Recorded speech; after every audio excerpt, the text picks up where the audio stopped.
Good evening, and welcome to another edition of Face to Facebook Livecast. This is Frontline Friday because there ain't no party like a frontline party. That was my lame little hip hop thing. What do you think? No career in that, I don't think. I agree. But there ain't no Friday like a Frontline Friday. Hey ho! This show goes out to all the workers on the front line, putting themselves at risk so that we can maintain some semblance of order and have things like medicine and groceries and all that good stuff. And thank you guys. What else would we do without our brothers and sisters out there fighting the good fight, helping us through? Anyway, we've got some wonderful people we're going to be chatting with today. You're going to see their names pop up right down there, right next to the sponsors. We have some more new music from people, well, new to us anyway, music from people that we're going to be showcasing on the program today as well. If you are watching this program and you like what you see, then I would urge you to go and hit up our YouTube channel, which I will type into the little chat thing right now so that you guys can actually go and go check it out. What you can do when you go there is you can hit subscribe. That will help us because it'll grow our subscriber base, and it'll help you because you'll get notified when we go live, and there's all kinds of past shows to kind of see that. Normally quiet and chat, but that sure is off. Thank you, Timothy. I agree. The dual sons of Tatooine. Well, how else? What a better way to warm ourselves up than in the middle of a freakish snowstorm in April. It's April, for God's sake. April 17th is a better Christmas this year than Christmas was. So Merry Christmas, everybody. It's Christmas in April. Oh, the Pink Floyd mug is back. So cheers.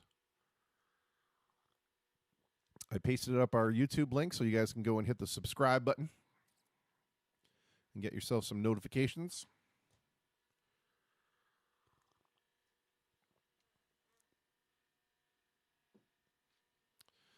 And we'll start off with a little bit of funk. Feeling a little bit funky. Funky Friday. Funky Frontline Friday. Hey, Peter. Cheers to you.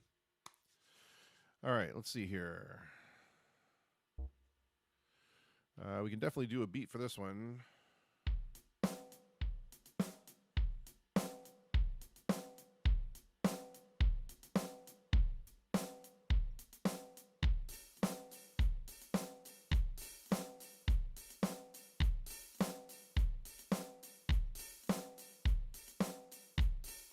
It's not great, but it's not terrible either. You know what helps?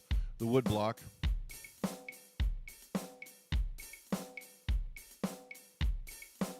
Hey, Justin, how do you join this feed for later? If you're talking about how do we do your interview? Hello, Jeff Gallagher. Justin, if you're talking about how do we do your interview, I'm going to call you on Facebook Messenger. That's how it's going to work. If you're asking how you can share it amongst your friends, all you got to do is start a watch party or share the video. Simple. Super simple. All right, let's get back to this.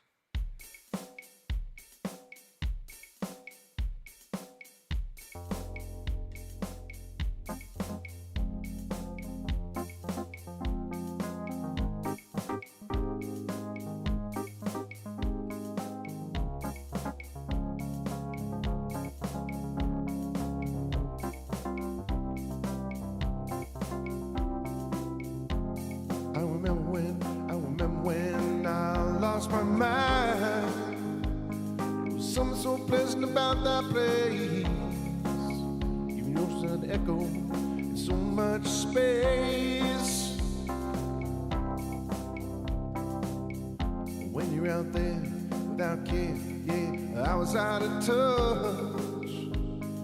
Wasn't because I didn't know enough. I just knew too much. That made me crazy. That make me crazy. That make me crazy. Possibly.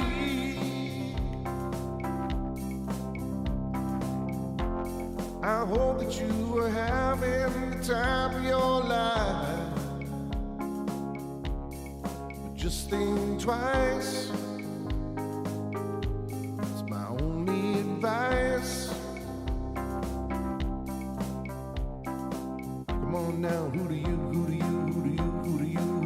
think you are? Well, ha ha ha, bless your soul. You think that you're in control? Oh, I think you're crazy.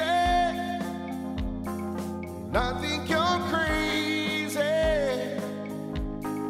I think you're crazy. Just like me.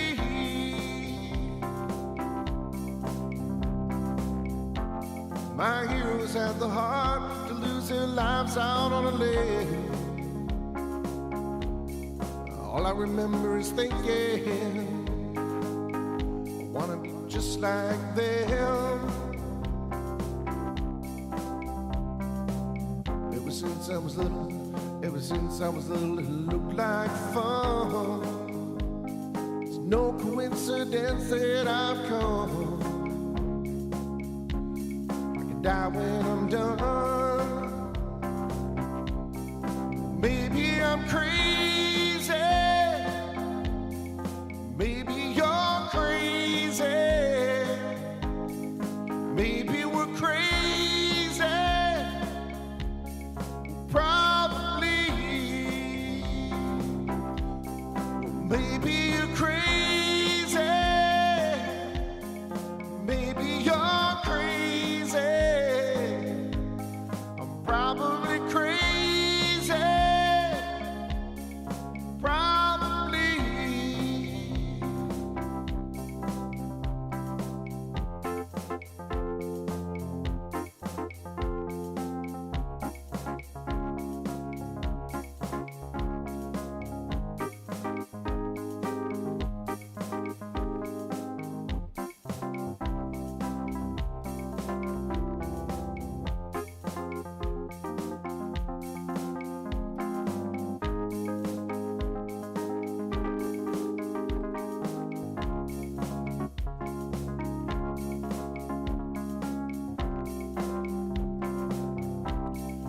Maybe you're crazy.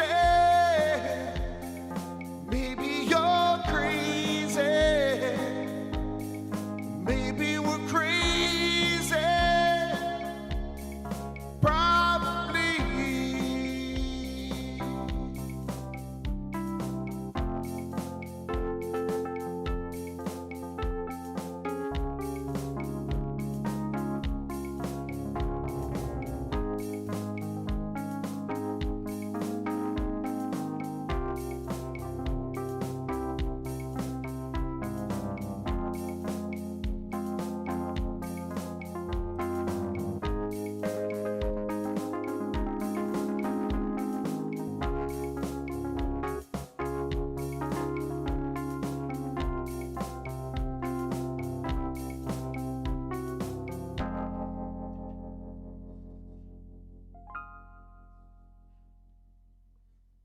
Little A minor suspended seventh there at the end. Always gets you. That's what gets you in the end. That A minor suspended seventh. Oh, hey, everybody in the chat. Hello, Lana. Hello, Al. It's nice to see you, too. Please drop off some nachos. We can accept deliveries in the back of the studio. No problem. Zero contact, except those nachos will be contacting my belly. Cheryl, literally love this. Awesome job. Well, thank you very much. That's not a bad way to start off the show. And Daniel Marintet, Uncle Dan, let her rip. You bet. That's what we're doing. I'm half awake, but we're letting it rip as much as I can while I'm half awake. If there's anything you guys want to hear, just kind of stick it in the comments, and we will we'll do the best we can. Let's put it that way. Hey there, Wild Speaksy, or Wilda Speaksy. Wilda Speaksy sounds more like it.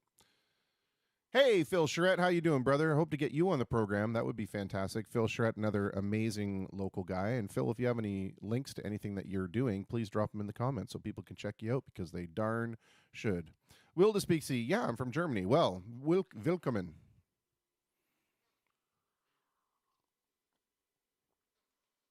Willkommen, wie geht's? Look at that. We're taking it international. Amazing. I love it. Well, let's go from one extreme to the other, shall we? Hey, Linda Beneteau. Good evening, ma'am. How are things in isolation?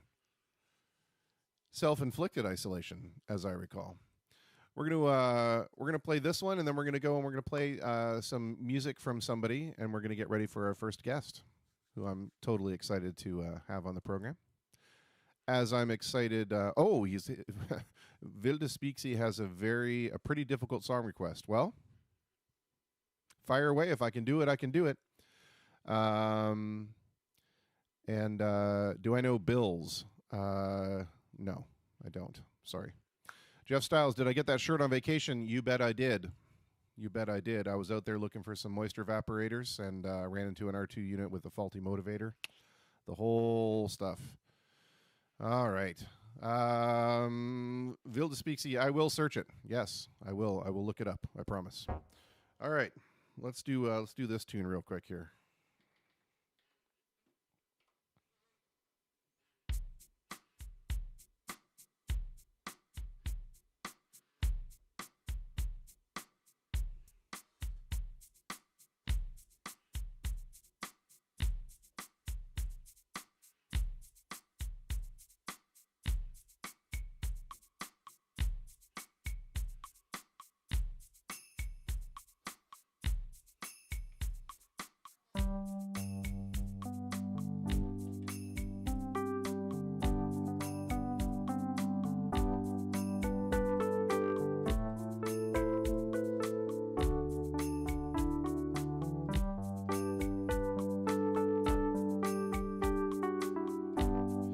Another tequila sunrise, staring slowly across the sky.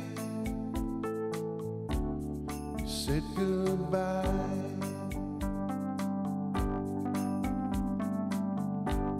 Oh, he was just a hired hand, working on the dreams he'd planned to try. Days go by.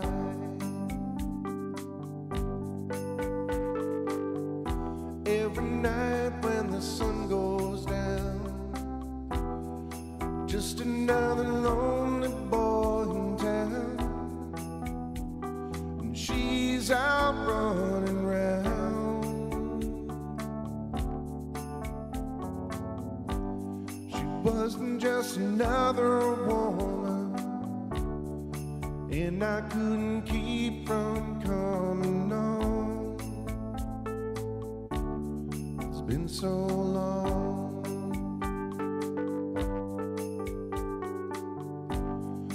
Oh, when it's a hollow feeling, when it comes down to dealing friends,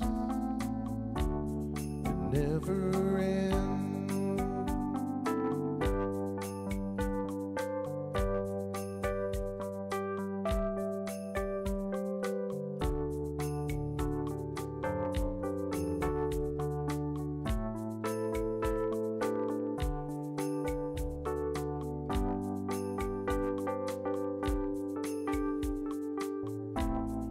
Take another shot of courage. Wonder why the right words never come. Just getting on. It's another tequila sunrise. This whole world still looks the same. Another frame.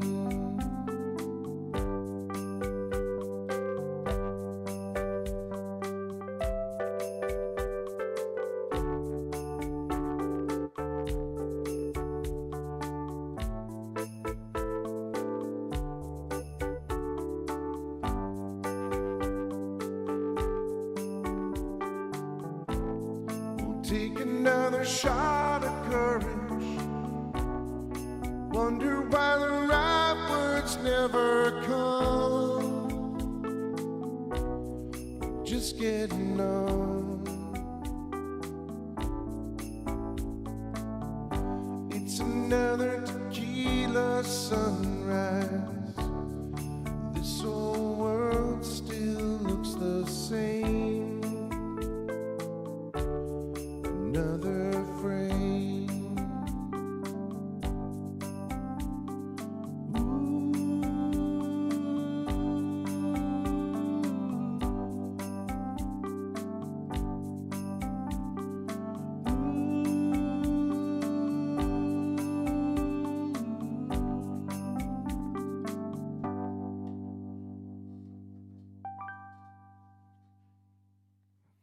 Oh, there we go. Little nice mellow Eagles for you. Hello, Sylvie LaFrancois and Jeff Styles. That's a, I don't know about making it look easy. I make it look simple. Simple-minded, maybe. Hello, Michelle Morrow and Lee Cochran. I wish you were here jamming as well. Lee, one of my absolute all-time favorite guitar players. It's agonizing being apart from your bandmates during a time like this, and it's something that, maybe only musicians can fully understand in terms of like, I guess, no, maybe not. Maybe if you have favorite coworkers and things like that, but there's a certain bond there spiritually, emotionally with musicians, because I'm telling you, once you are locked in a groove, it's amazing. Once you're locked in a groove, you're just 100% there. Yeah. And there's like a feeling of togetherness that, I don't know how you explain it to anybody else, but Jackie Cataract keeps freezing up. I don't know what to tell you. It might be on your end. I've got no dropped frames over here. I've got no weirdness happening on the network, and everything's green and good on this side. So that's the beauty of the internet, folks. Sometimes it can be the in-betweens, or sometimes it can be something on the other end. So, hey, Derek, thanks, man. All right, well, we're going to play some music from some loco fellows that were around a while ago. I'm sure they're still around today. I know that Jake James he was on the program. You can catch him doing a whole bunch of stuff online, and when this is all over, you can catch him all over downtown.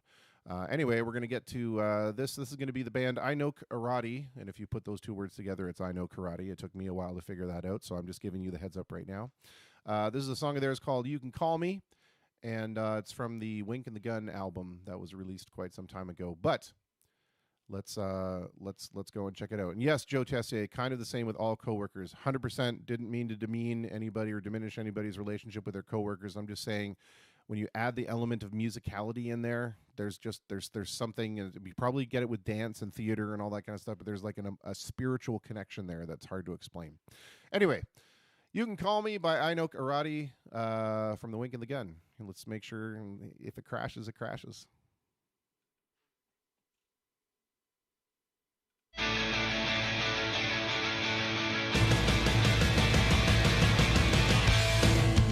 What's up tonight? Are you lonesome? The story never ends. She's going out again. You call me in the end, 'cause I'm a good friend. I know. He left you all alone. You only had your phone and you're so confused. But if you feel down and you wanna get out, but you can't find your way, you can call me. You can call me. And if you feel let down and you're stuck downtown and you need a ride home, you can call me. You can call me. Yeah.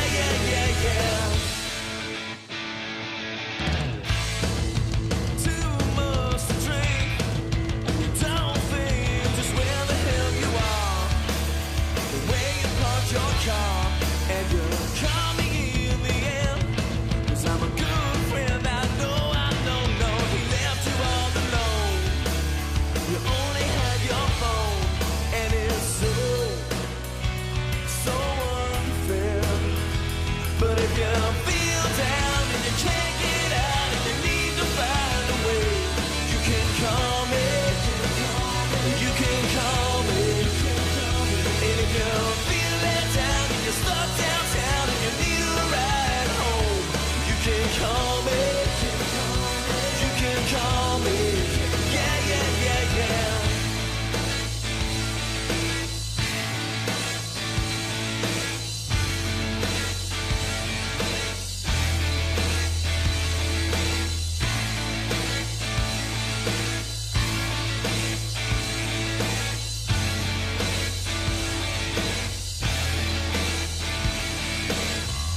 Well, there you go. That'll get your blood pumping, your toes tapping.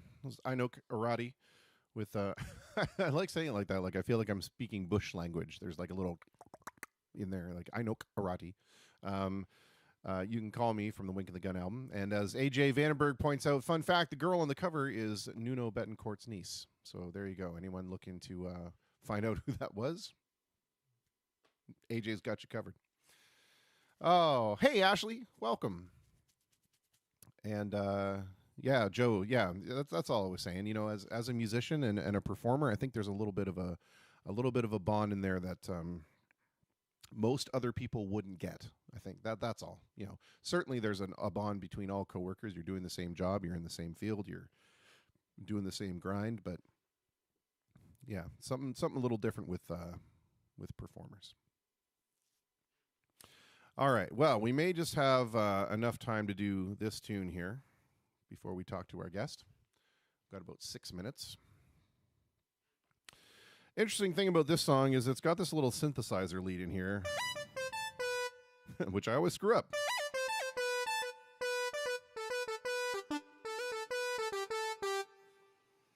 So we're going to try it. Hey, Aaron Wilms. Cheers to you, my friend. One of these days, and it probably just comes down to practice. I always say I'm going to practice this, and I never do. I always just do it right live which is a terrible thing to do. But whatever. So we're gonna get this, and it's gonna be whatever it's gonna be. Okay, we may have to do it once or twice. That's okay. We're all friends here, right? We're all chums. We're all friends. I think so. Here we go.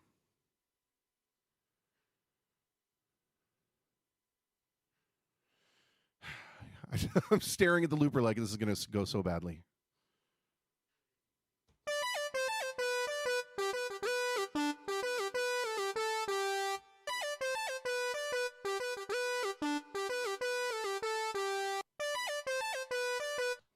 Well, it's not terrible. Again, it's not great, but it's not terrible. It's doable. You'll get it if you know the song. Your mind will fill in the blanks anyway where it's supposed to. So don't worry about it.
Gotta stay in line, gotta get those fees to the agencies. I love to stay, but there's bills to pay, so I just don't time.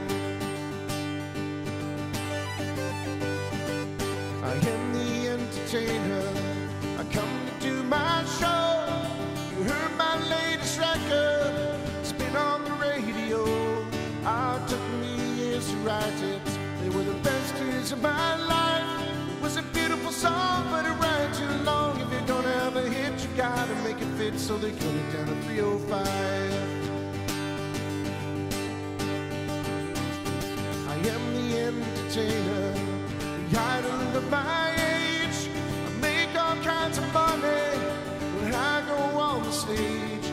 You see me in the papers, I've been in the magazines. If I go cold, I won't get sold. I'll get put in the back in the discount rack like another can of beans.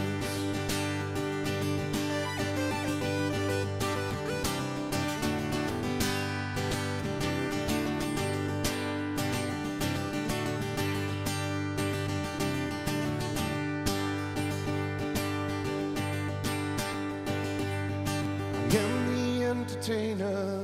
I know just where I stand. Another serenader and another long-hair band. Today I am your champion. I may have won your hearts, but I know the game. You'll forget my name, and I won't be here in another year if I don't stay on the charts.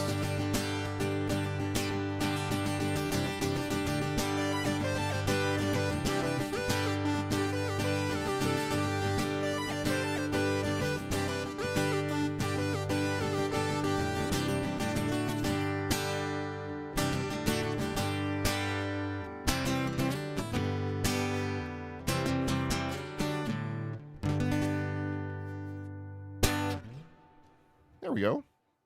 Wasn't terrible. I mean, it wasn't great. Wasn't stupendous. Was it perfect? No. Will Billy Joel be calling me as a replacement keyboard player? I hope so, but no. Oh, boy. Well, it is that time now. It is that time now for our first guest. So let's just see if he's available and ready for us.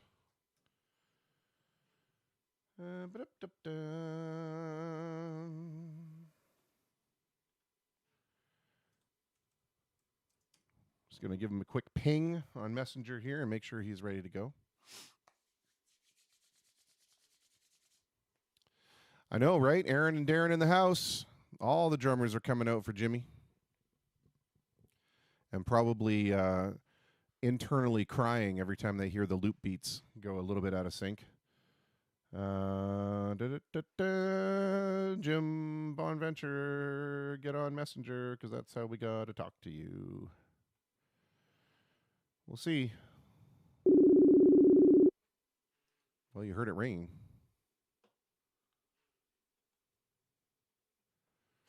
Dee-ba-dip-dip-doo.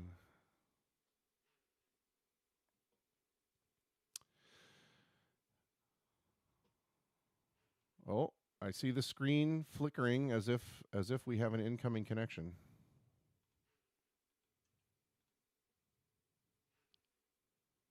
We'll just have to wait for him to initiate some video here. It looks like it has been answered, but I'm just not getting any video. Let's see if we have audio instead of video. Hey, Jim, are you there? Nope. No audio either. All right, we're gonna end that call and we're gonna try it again. See what happens. The joys of technology, right? Nope. Flat out refused the call. No, I'm not saying Jim did. Maybe Facebook did. We're gonna try it one more time. It's just not showing him online even, which is so weird. Oh, now it's showing him online. Oh. We may be getting close here. There we go. Now we are connected. Fantastic. I've got him hooked in. I just don't have him. I don't have him live yet out to the crowd. Jim, if I could just get you to turn your phone sideways so that we can get some landscape video, that would be awesome. That would be fantastic. And oh, there we go. Perfect. The picture is perfect. I cannot wait to bring this over. Let's uh, let's just do this real quick. And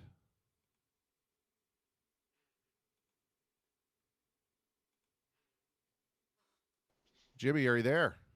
I'm here. Hey, there we go. At long last. Welcome How to are the you? program, sir. How are you? I'm good. How are you? I am doing just fine, thank you. Um, sorry that took a little bit to get going. I don't know what was going on there, but You were calling me, and I was trying to turn on my iPad ah, at the same time, but it apparently wasn't working. pro tip: the call will not go through unless the iPad is turned on. I will lock that away. I'll lock that nugget away. Um, cool. So yes, just to answer Phil's question in the chat here, yes, there is a lag. Yeah, when he says "nice job," he means the song, not being sarcastic about the technical difficulties. Great. Okay, Oh, thanks, Phil. All right. Um, anyway, we were talking with Mr. Jim Bonventure, and first question first, Jim, how's everybody doing? Okay, at your place, everything's hunky dory. everybody's good here. We've been, sort of following the rules. We're still doing our shopping and everything we have to do, but we're all healthy in at this house. All right. That's the most important thing, and it's good we get that out of the way. And all these are these little calls that we're doing are just like a reach out to kind of maintain some kind of human connection through this whole thing, because Yeah. we're all stuck behind our screens, we're all stuck behind our screen doors. So it's very, very cool to be able to see somebody's face, and a familiar face and a friendly face, and sharing our smiles and our laughter and all that good stuff. And more importantly, here's some stories. And here's the interesting thing is that you are I don't think anybody here would argue with me to say that you are definitely one of the most top-notch musicians we have in this area, and you've been involved in some incredibly important projects.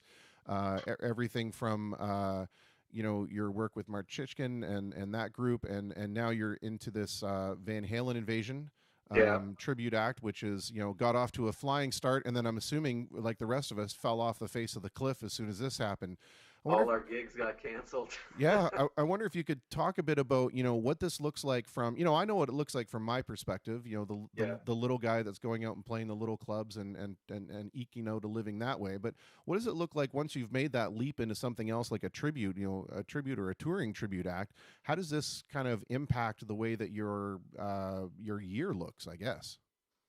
Well, I'll put it this way. I mean, as you know, we've worked our butts off for this project. Being a tribute and being a tribute to a band like Van Halen is not an easy thing, an easy thing to do. Well, you've been I've been following you doing the Pink Floyd thing. I'm sure a ton of work has gone into that. Yeah. Uh, so the Van Halen project, um, we had literally before this all started, we had finished. We just did a gig in Michigan, our first Michigan gig. So it was a major thing for us. Great venue, like 5 hours away, Alpena, Michigan. Amazing crowd. I hope to upload some videos for everybody to see from that gig. Um, so it was really cool that we were able to do that. But everything after that, including last week we would have been at the backstage again. We were going to do a gig there again. We were all the way up until July. We were booked fairly steady all the way up until July, and I just got for not just the Van Halen project, but Greatest Hits Live, and obviously the United Snakes. Um, Pretty much just yesterday, I got my last call from a corporate gig saying we need to cancel. So So that's all done. Everything right now. I have stuff into October, and those people reached out to me, and I'm hoping that those particular gigs are still going to happen. But I feel like that might not happen. But everything already up until July, all done. And I don't imagine, as you know, I work production gigs as well, doing sound, lighting, and stage work and stuff like that for festivals. As far as I know, everything is done as well already up until July. not sure how August is going to play out because there would still be things happening into August and into early September, probably up until just the beginning of October as far as production work. Yeah. I don't personally, I don't feel like they're going to happen, and I'm not sure if I would even feel safe if they said, okay, we're good to go. All this is behind us. Who's going to go? Yeah, Who's you make an important point because we had this discussion fairly early on. I've been doing this for I've been doing this for almost a month. Good God.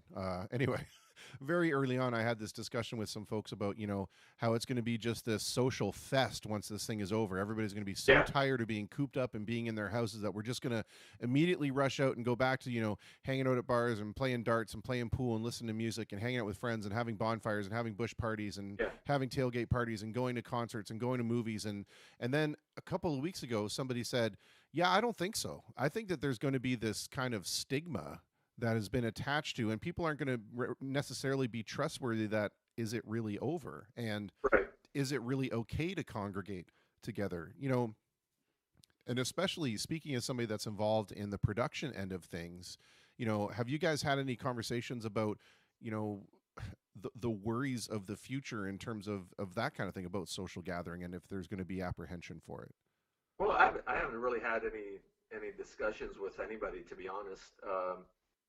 It's just my feeling about it. I feel just like what you're saying. Personally, I don't think it's a good idea. Yeah. Even if people start saying, yeah, we're good to go for August. I think I was just having a conversation with Chuck Lambert. Yes. I was just having a conversation with him, and we were talking about, well, maybe things need, if they want to get things going. I mean, I think most of us as musicians, especially on that end of it. So, I wear two hats, obviously. Sure. But on the musician end of it, we want to be on stage and we want to get going. But even as an audience member, as a guy who's working production and or the entertainment itself, is anybody even talking about, what could you do or to make this happen? So Chuck was saying something to the effect of, well, they're doing testing, hospital workers. We have, personally, between me and my fiance, we have 3 of our daughters are all healthcare workers. One of them works at Henry Ford in Detroit, and she's still working. But 3 weeks ago, so on their way into work, they take your temperature as one of the things. That's one of the very first things. Take your temperature. Well, she apparently had a little bit of a fever. Immediately, she got sent home. Well, I actually went to get tested first for COVID or whatever, and then they said whatever 3 days we should know the results, 4 days or whatever. It wasn't until 6 days later that she was like, yeah, you don't have it. Immediately you could get back to work. So speaking about that, so maybe something like, if we're going to go to concerts or whatever, maybe they should have, if they do want to get things going, because on the one hand, I do think things need to get going again. How much for sure for how long can we sustain this? Yeah, I realize Canada or whatever, they're giving us money or whatever, but it can't happen forever. It can even happen for 4 months. Right. I personally, I don't think so. So if people want to get things going, do other things need to be in place? Like for concert goers, festival goers, maybe they need to take your temperature at the gate. Maybe they need to take your temperature at, a Chrysler worker going into work. Right. Because as soon as they say, yeah, you're good to go, but if you don't feel well, or if you suspect that you maybe have it or whatever, stay at home. Who's going to do that? Well, that's exactly what I was going to say. We're having enough of a problem right now where there are signs posted at every retail and every grocer and every place that's still open saying, Yeah. stop if you don't feel well, don't come in here. And Right. I'm pretty sure there's a whole bunch of folks saying, I need toilet paper. I'm going to go and get it. Right I now, was, imagine if you've just spent this money on these tickets for a concert that's been postponed, and now you're going to go. Well, of course, you're going to go in. I mean, I think that's probably sadly is the majority of people. And yeah. even more dangerous than that, I mean, people have enough of a problem when they get turned away from a concert for other reasons, like it's suspicion that they may have been drinking too much, or they want to carry a bag in and then they don't allow a bag or something like that. But Right. now imagine getting told that you can't go to the concert because you have a temperature, right? like Right. I And that's people the thing. But people are going to lose their what minds. is anybody is the government even talking about that? Like, how do we get back? How do we get back to somewhat? I'm not going to say normal, somewhat normal, because I don't personally I don't see it coming back to the way things were after all this. Yeah, Right. I Anyway, it's gonna take a year. It's gonna take a year and a half until I think everybody feels safe enough, unless some other measures are put in place, like what we just discussed. Yeah, yeah. And I think, the important thing to see is that one thing that we have noticed when I've been talking with folks, for the past few weeks is that we are amazingly and heartwarmingly enough, we're seeing the very best side of humanity come forward as well. Like we're seeing a Yeah. lot more compassion and a lot more empathy toward people, which I think is Yeah. awesome. And I think that is, something that will help carry us, forward past this thing. If we can remember that we're all in it together. It's not about you personally, it's about everybody. Especially when we talk about, the whole stay at home measure. It's not because, of course, Jim, we're worried that you might get sick, but it's who is Jim going to pass it on to, right? Right. That's the larger picture that I think people kind of tend to Yeah. overlook. You mentioned that you were talking to Chuck, and then that raises the question at a time like this when you have to be removed from your bandmates. How are you guys keeping in touch? And are you meeting like as a group, or just meeting individually over or meeting as a group on Zoom? And like, what do rehearsals look like, and what does new material look like? Actually, actually, this is the first day uh, since this all started. To be honest, this is the first day that we've kept in touch just a little bit. Uh, for a little while, I think we were all feeling. I know I was kind of really disoriented. Like, what are we doing? Not motivated to do anything. Not even just self practicing or anything like that. And last night, uh, Chuck reached out and he said we wanted to get together, and we're both feeling okay and everything. So we actually this afternoon we got together, just him and I, here at the practice space at my house. And we just went over some stuff, and that's it. But otherwise, we're not really getting together with multiple. Yeah, More. yeah, That was it. That was our first interaction. My weeks, generally my weeks usually look like Monday night is rehearsal with Van Halen Invasion. Tuesday night is rehearsal with Greatest Hits Live. Then doing gigs on weekends, and then between there, practicing on my own and keeping up with this band and keeping up with that, because I play with more than just those three bands. I also do work with the Chow band, right, and whoever else, as you know, whoever else pretty much calls. yeah. So I'm always busy, at least practicing on my own at the very least. But to be honest, since this all started, I got so in my head and just Well, not even practicing until the beginning of this week, to be honest. but that's okay. Sure. We talked a little bit, with some other folks, and I was lucky enough to talk to a psychologist that actually wanted to be on the show, and I thought that was amazing, because that's definitely something that people need to talk about. Is the mental side of things, and I was saying that when this whole thing started, I was basically a bump on a log for 3 or 4 days, and then after that period, I felt terrible for myself. I felt like, what am I doing? Like, why is everything stopped? And then, they helped me realize that I needed that time mentally to understand what was happening and to see where I was going to end up and what I was going to be doing with my time, right? So Yeah. I think it's important to understand that, yeah, you know, we have nothing but time right now, and that, you know, if we choose to kind of be inactive for a little while, that's okay, and if we choose to be super active, then that's okay too. Right. The point is, I think, to take it one day at a time, and, you know, not set unrealistic expectations for yourself, because I'm in the same boat as you, Jim, you know, and I think a lot of musicians are. All of a sudden, we find ourselves with all this free time Yeah. to do what? Like, you know, if I'm not gigging every day of every weekend, on those weekends that I have a day off, which is rare, I have no idea what to do with myself. You know, Right. because I think I should be playing somewhere, I should be practicing somewhere, you know, Right. which raises, and, you know, another interesting question. So what have you been doing during this time to sort of fill the time? And you know, if there's anybody else out there that's kind of having these, you know, cabin fever moments or stir crazy moments, do you have any advice for them in terms of something that they can do to kind of, you know, offset the stillness? Well, we do a couple of things, myself and my fiance. Well, uh, my mother lives close by. She's like 83, 84 years old, 83 years old. Get So that one right. uh, we uh, we do a lot of stuff for her.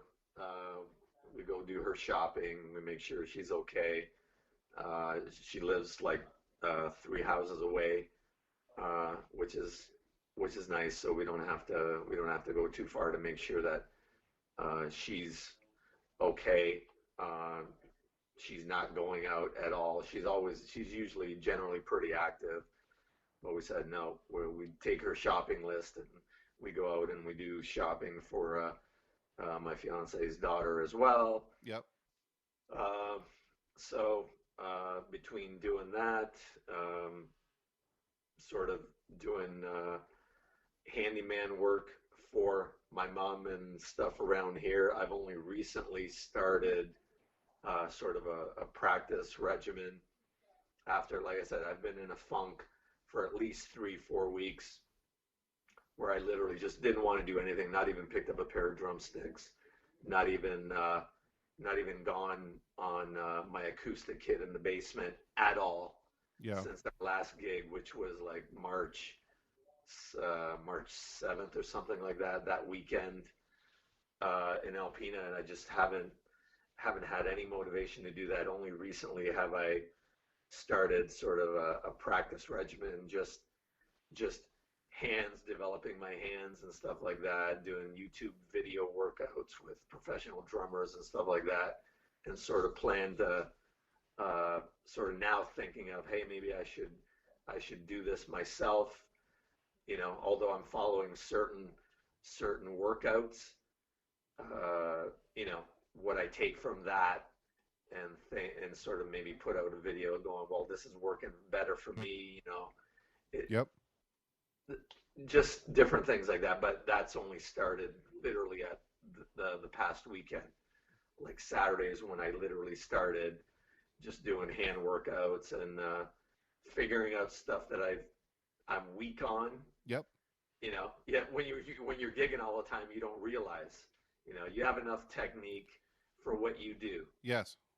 And now I'm sort of like, oh, maybe I can improve on this, or oh, let's see how good my left hand is. Yeah, it's not that good. So I'm on I'm on a path to improvement in different, you know, I haven't done that in years and years and years. And like you said, now we have the time, so really there's no excuse. Yeah. Maybe I should start doing it. And I've started doing it on my Yeah. own. Well, I've been streaming these things now for you know, how long has this been going on now? Almost an hour. So this will be 97 hours of streaming. Wow. And that means, you know, a whole lot of playing stuff because I'm taking requests from people, which is awesome. But it's some of this stuff is so outside my comfort zone that, Right. you know, that's like my own YouTube clinic, right? It's like, okay, we're going to do this live and we're going to do it right now. And wow, I'm finding out that my right hand is totally weak in a lot of this stuff. So I'm getting a Right. crash course in it. I want to really quickly jump over to the comments here because you've got a whole ton of people that just want to say hi. You know, everybody basically in the drumming community, you know, Phil Charette, Louis Sauve, Darren Curtis, you know, Hey guys. all these guys are just so excited to to actually see you. Why Hey, there we are. I don't see any comments. Is that supposed to be? Yeah, you won't see any in here, but when you go back to the video or you Oh, go back to the Facebook Live thing, it's all the comments are coming in here. okay. And then we have we have a question from Jocelyn, who's she's just so amazing. She's been here almost from every show, which is just incredible.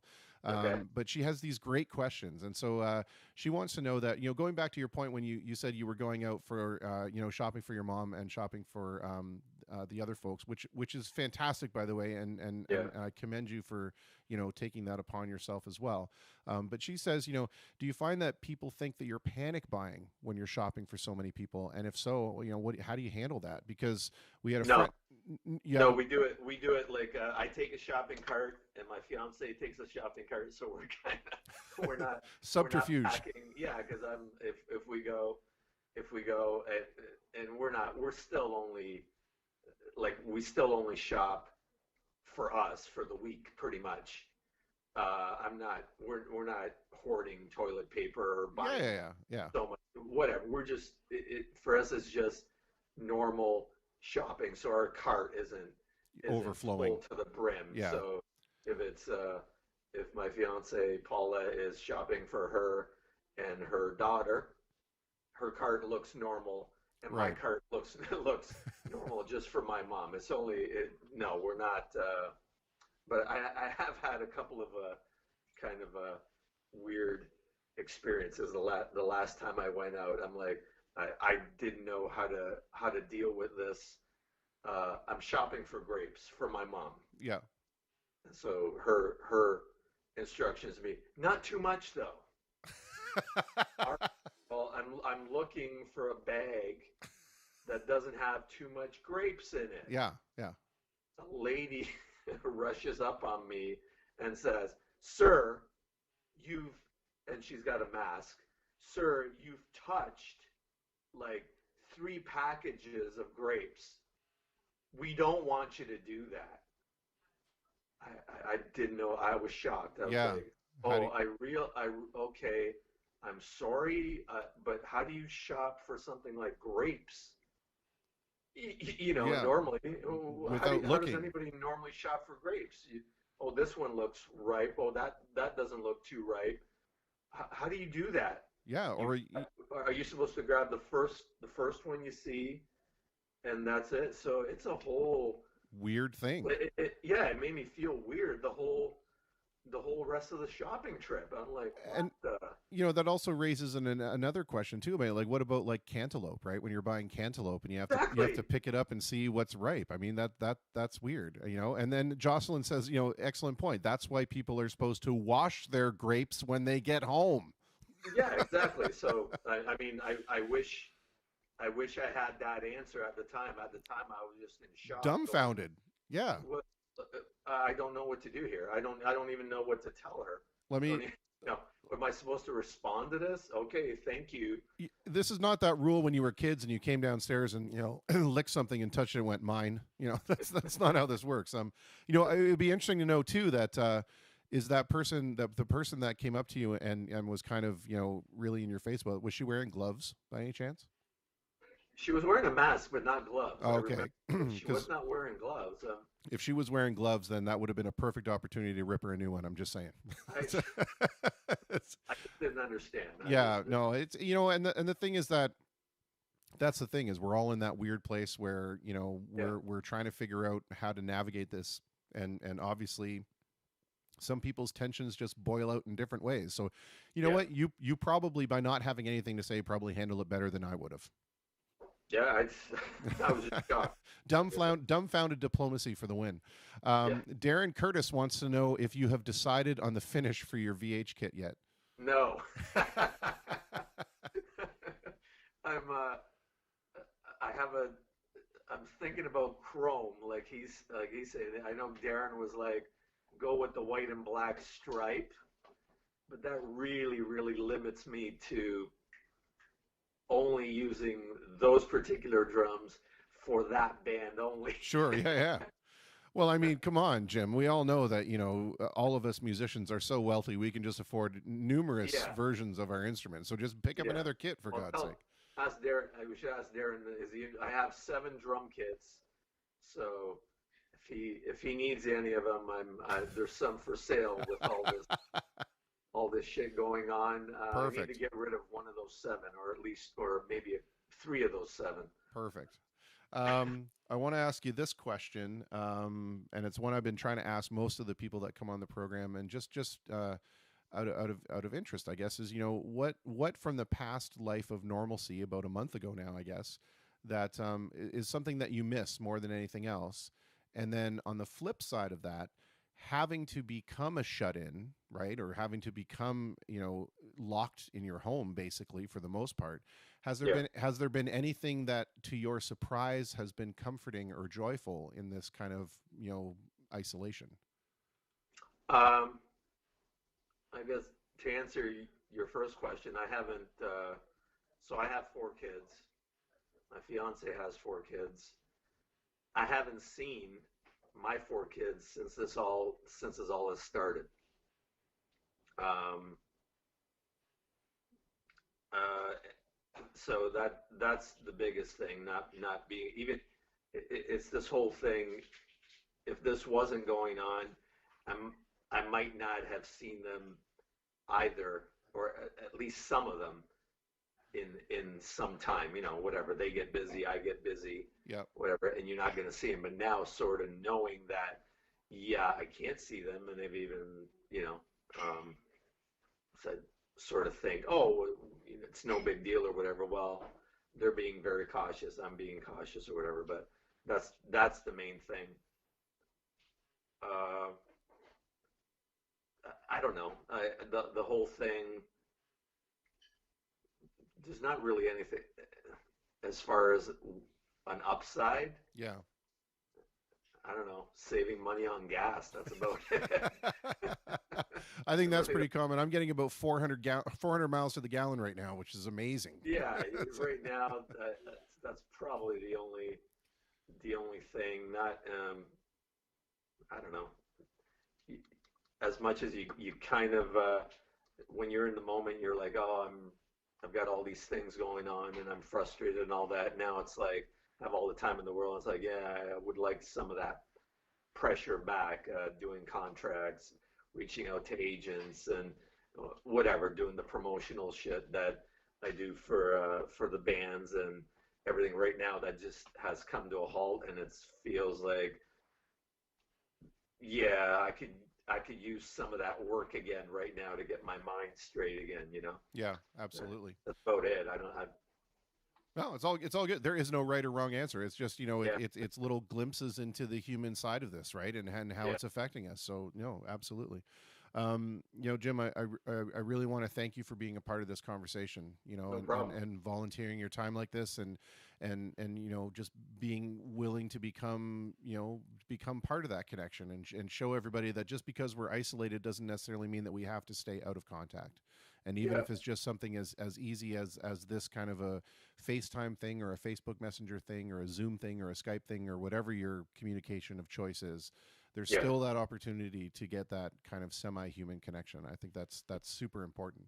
I want to leave you with these 2 questions, but I see in here that Louis Sauve says, "Do they make drum skins that are all different?" And I'm assuming that what we're talking about is, we're talking about the wraps around the shells, right? So you can do custom wraps of your drum shells to make them appear different, sure. right? That Yeah, that they that's do. what I think we're talking about. Oh So yeah. yeah, there are all kinds of options out there. I'm sure you can get whatever you like on your drums. You can.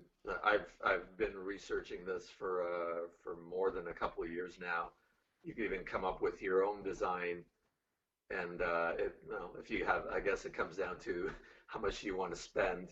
If you want something custom, uh, you can send it to many different drum wrap companies, and they'll do a custom one of your own design if you want, and like literally anything you want is possible these days. So Yeah. yes.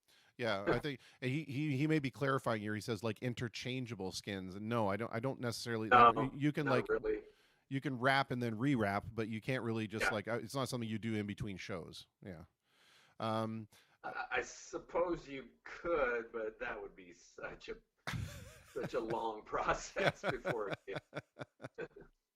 yeah, he says same drum set but different gig, different skin. Yeah, I think Jim's gonna have 7 different kits with 7 different things. That's what I he's, yeah. that's pretty Yeah. much what I do. There we go. Anyway, Phil is saying the part you hit are the skins. So yeah, I guess in that sense you could remove just the actual drum heads themselves. Well, if that's what the guy's talking Yeah, about, yeah. I don't know about that. We're doing our best to answer with limited information. So Yeah. I want to leave you with these 2 questions then. We've all heard the rules and the edicts and the commandments from the ivory tower on what we're supposed to be doing and what we're not supposed to be doing. But just, from your own sense of a social barometer, what is it that you think, people ought to be doing or ought not to be doing, or maybe could be doing better? Well, I think pretty much everybody is doing their part. I know I am. I see people at the stores or whatever. Like I said, I'm doing what I can. I have to go out when I have to go out, and I think pretty much everybody is doing the same. I don't know that anything more than that is necessary at this point. I mean, that's about it. Yep. No worries. And like I said, it's not a right answer, and we're certainly not saying, if you were in charge, what would you implement? It's just kind of seeing how people feel and where their heads are at. So yeah.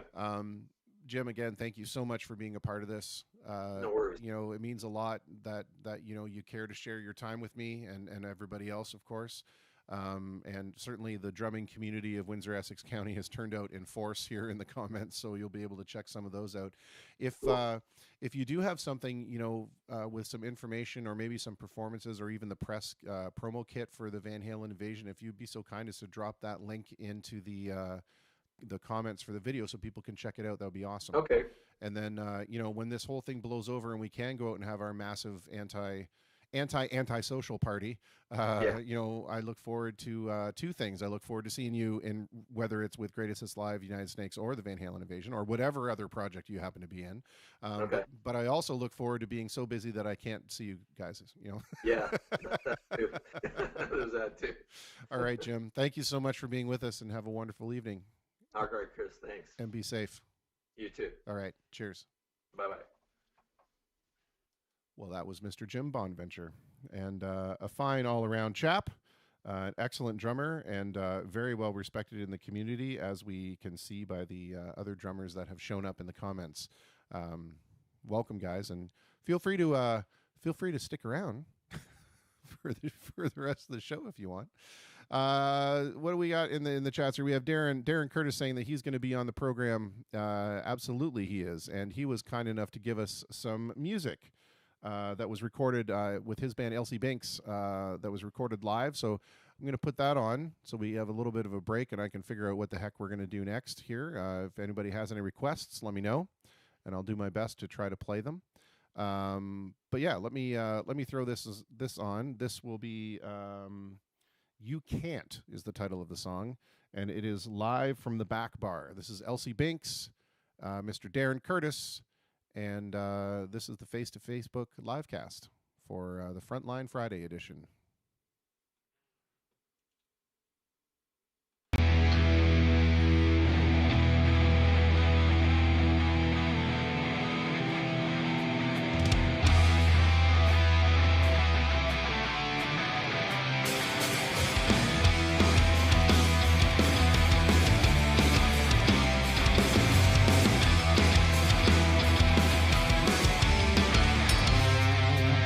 I'm not gonna let you slip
I think my favorite part at the end was after the cat call whistle. I heard some man say, "Well, thank you, sir."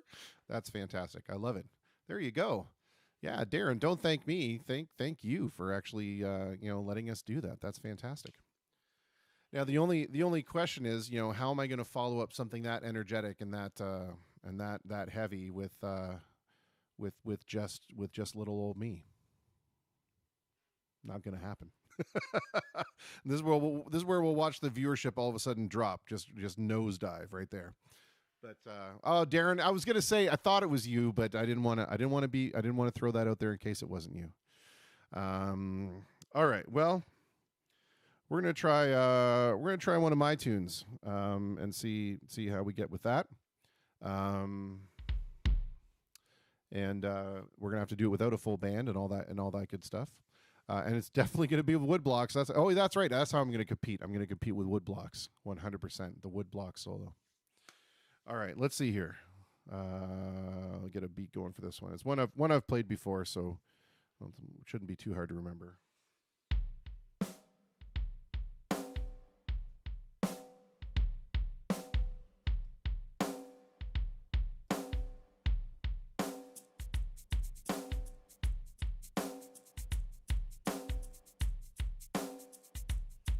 Wood blocks.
We are the sons of fallen fathers.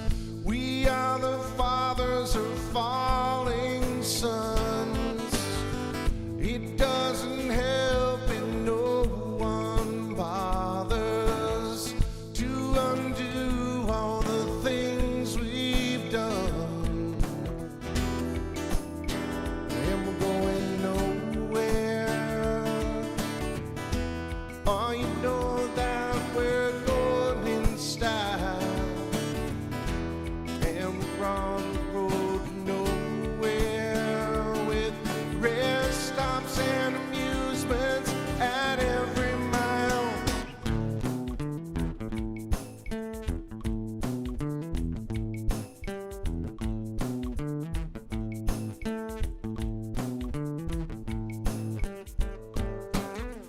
We chase our tails while our tails are chasing us. We wag the dog until the kingdom comes. So unsure of the trail we're chasing, that we're not sure where we take our orders from. And we're going nowhere. Oh, you know that we're going in style, and we're on the road to nowhere with rest stops and amusements at every mile.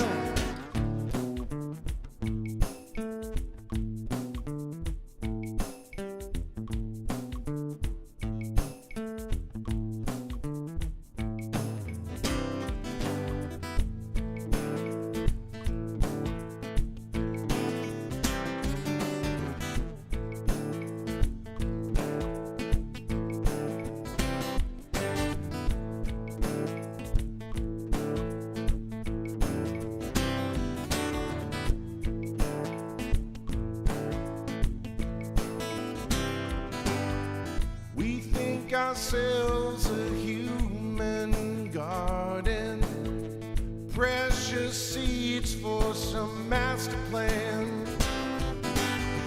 But the rate we're going and the weeds are choking, we're running out of arable land,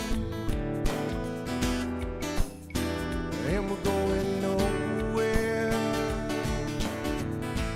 I know that we're going in style, and we're on the road to nowhere. Comfortable attractions, unbelievable attractions every mile.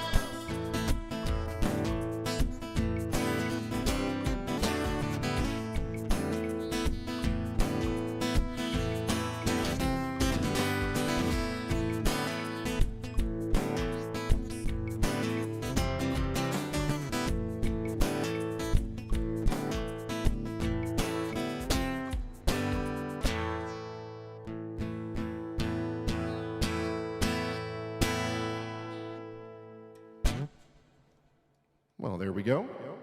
Oh, let me get out of the well. There we go. It was a little bit of a face to Facebook original there. We got some more original stuff that we can do as well at some point down the line. And thank you, Jocelyn. That's very nice of you to say that.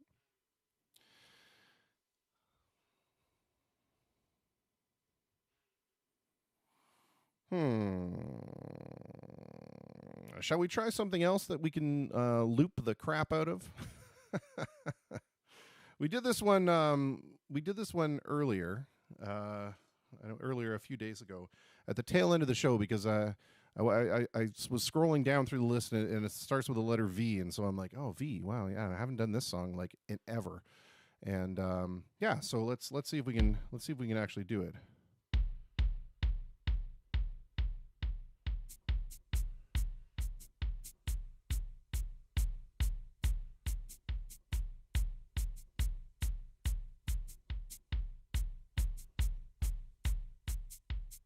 We won't forget the wood block, and we'll put some cowbell in too.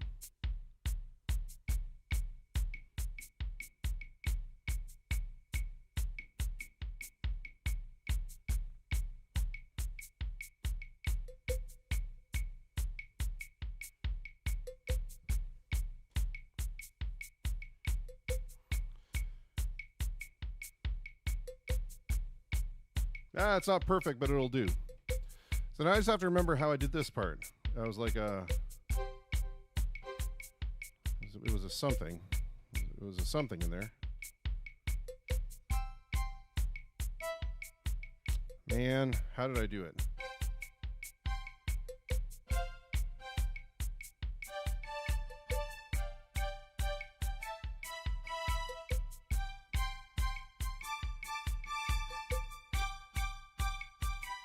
Maybe that was it.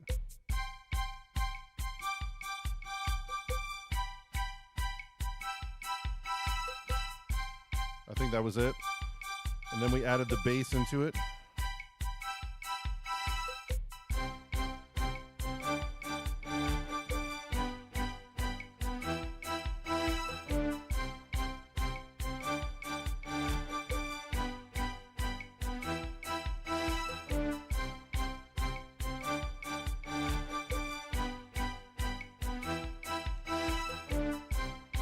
That's not bad.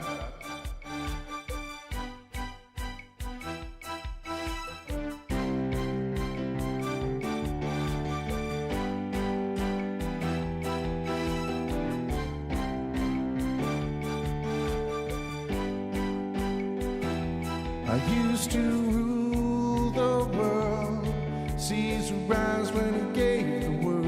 In the morning I sleep alone, see the streets I used to own.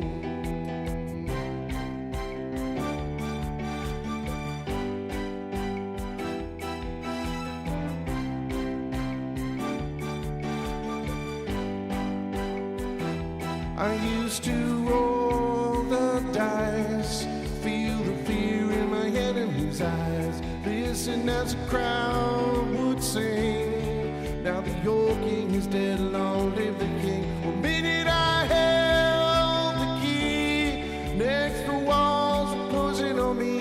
I discover that my castle stand upon pillars of sun, pillars of sand. I hear Jerusalem bells ringing, human cavalry choirs are singing.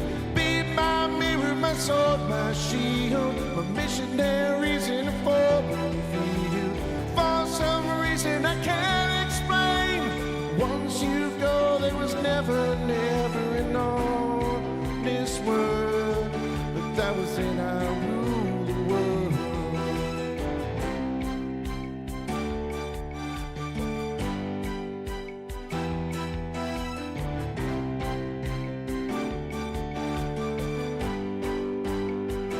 Was the wicked and the wild wind blew the doors to let me in, shattered windows, the sound of drums. People couldn't believe what I'd become. Revolutionaries wait for my head on a silver plate, just a puppet on a lonely string. Oh, who would ever want to be king? I hear Jerusalem bells are ringing, Roman cavalry choirs are singing. Be my mirror, my sword and shield, my missionaries in a foreign field. For some reason I can't explain, I know St. Peter will call my name, never in all this world, but that was when I ruled the world.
That was fun.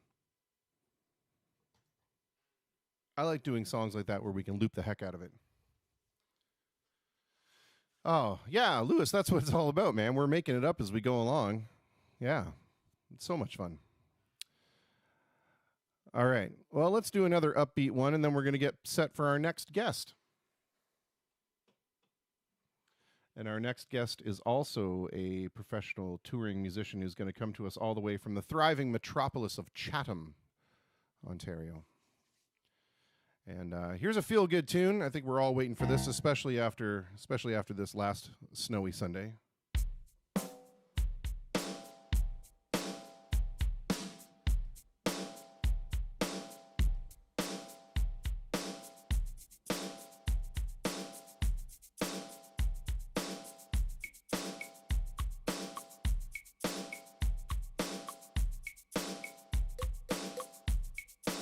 cowbell, and the woodblock working together.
All right, a little Bruce Springsteen from the Wrecking Ball album.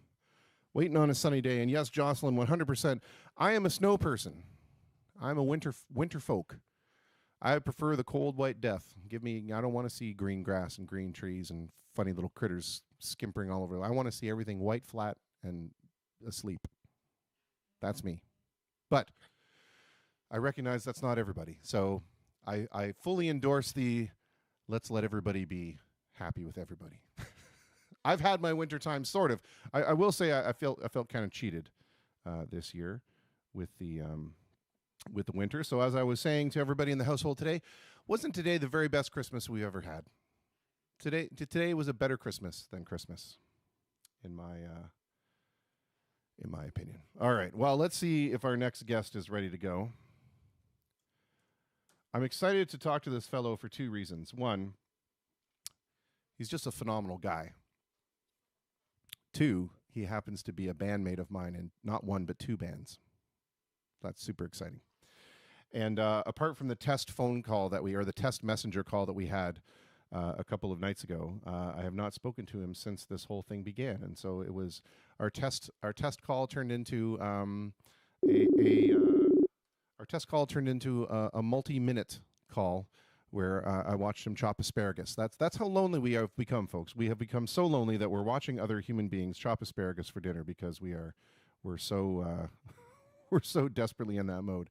And Byron has joined us now, but he has tried to put his phone on landscape, but for some reason it's just turned him portrait sideways. So we're gonna see if we can figure that out. Now he's portrait. There we go. Now it's snapped over. Fantastic. So I'm going to bring him into the conversation, and we are talking with Byron Harrett, all the way from the thriving metropolis of Chatham, Ontario. Byron, are you there? I am there. How you doing, Chris? I am also here. I am very, very, very, very happy to be talking with you right now. Thank you so much for taking the time to do this and connecting with everybody. I really appreciate it. Oh, my pleasure. And, first let me start off by asking the obvious question. Is everybody there okay since last we spoke? Everyone's good here. A little bit stressed from time to time, but, all things considered, it's going as good as it can get. That's right. It could be worse. I think that's the thing to remember and take to heart, right? Is that it could be, it could be worse. So we're talking to people about how this current situation has affected them, personally and professionally. And what's interesting, we just talked to Jim Bonventure, and he's in a couple of tribute acts, and but you are basically a professional musician. This is what you do for a living, and or for the most part anyway. And you're involved in very many touring acts, tribute acts that go all over the country, probably all over the continent, as far as I know. Tell us a little bit about what this has done in terms of that profession of yours, and how bleak is that outcome right now? Well, just to clarify, I do have a Monday through Friday regular full-time job. But I also do touring with some Paquette Productions, which is kind of a Legends-based touring company. They started with Elvis. They also do Roy Orbison, Buddy Holly, Connie Francis, all stuff like that. And with them, I do, if I'm not playing with them myself, I hire all the horn sections for them. And certainly they perform in all the theaters around, mostly Ontario, but all across the country. And certainly with that, we've had a lot of cancellations and postponements is the word we're trying to use for the most part. Yeah. With all these. So at this point, everything's been canceled up until the middle of July at this point, and so it's kind of stressful. You feel bad as a guy that hires all these musicians that this is what they do full time, that you're losing work for them and for yourself as well. But you're more concerned about the guys that's what they do for a living. I always had my 9-to-5 job to back me up if things weren't going well musically. Yeah, and I think though that it's important to make the distinction that no, not everybody looks out for how it's going to affect everybody else. Most people, in fact, look out for how it's going to affect them. So good on you for being a little more benevolent than most folks. But what does this look like for you in terms of you said how far out now are things? And yeah, nobody wants to use the C word. Everybody wants to use postpone. But how far are things postponed at this point? I just received an email yesterday telling me I was supposed to be doing 2 weekends at the casino in Gatineau, the first 2 full weekends of July. So that goes up to July 16th, I think it is. And I just found out yesterday that those have been canceled, postponed. Yeah. Okay. Going with the whole, uber professional touring type tribute act, I'm assuming that you guys don't necessarily get together for rehearsals because everybody at this point should be, doing their own rehearsing. So what does that look like in terms of, preparing for the next act that might be upcoming? Has this really affected the way that you would be preparing, or are you already in kind of an isolation mode preparing for that? Yeah, the hardest thing for me is because because the production company wants to keep the same number of gigs and at the same number of cities and the same number of theaters, that as soon as something becomes postponed, they're automatically trying to reschedule a date. And at this point, I've already had numerous dates that have been rescheduled and now postponed again. So that's the toughest part, is contacting these horn players that I've been hiring to do these shows and saying, okay, that gig that was originally in April is now in the beginning of June. They're all good for it, great. Now that's been postponed again. Now that date's August. So the calendar is just it looks like an F grade English essay with the teacher writing red all over it. Sure. Because it's hard to read the calendar anymore and know what is really going on. And for the guys that I'm hiring, it's on, it's off, it's on, it's off, and that's the tough part, is for them and for me, is to try to keep everything going, and everyone's trying to come up with these new dates and trying to get them where they aren't conflicting with each other on top of that. Sure. Well, speaking then of apart from marking those failed essays in red, what are you doing to kind of while away the time that we've now all of a sudden been given ourselves? And have you found any helpful tricks that you might be able to pass on to people who might be going a little stir crazy? Well, my wife works in the healthcare system at a long-term care facility, so her job is stressful. Especially at this point, she's a nurse manager, and with that stress on top of what's going on here, the home is certainly trying to do everything they can to be proactive to not allow allow the COVID to get into these facilities because of how drastically bad it would be to do that. So I find myself, basically being the support system in the home now, trying to protect her from having to go out, even something as simple as the grocery store. That's my job now. Cooking, cleaning, I'm turning into a regular Martha Stewart here. And, that's basically what I've got myself boiled down to now and after a few weeks of doing that, I'm trying to find time to, do stuff for me as well in this, but for the first couple of weeks now that I've been laid off from my regular job, that's been my focus, is making sure lunch is ready, dinner's ready, and making sure the house is clean, so when she comes home she doesn't have the stress of coming home and working on the house too. Sure. The term, this may be an age difference between you and I, but you went for Martha Stewart. The first thing that went to my head was the classic Michael Keaton movie, Mr. Mom. That's just went. Yes. Right, I went right there. I don't know why. Let me ask you this question, or series two questions really, and they're kind of are interrelatable. What is it from the past life that was normal just about a month ago? What is one thing that you really miss?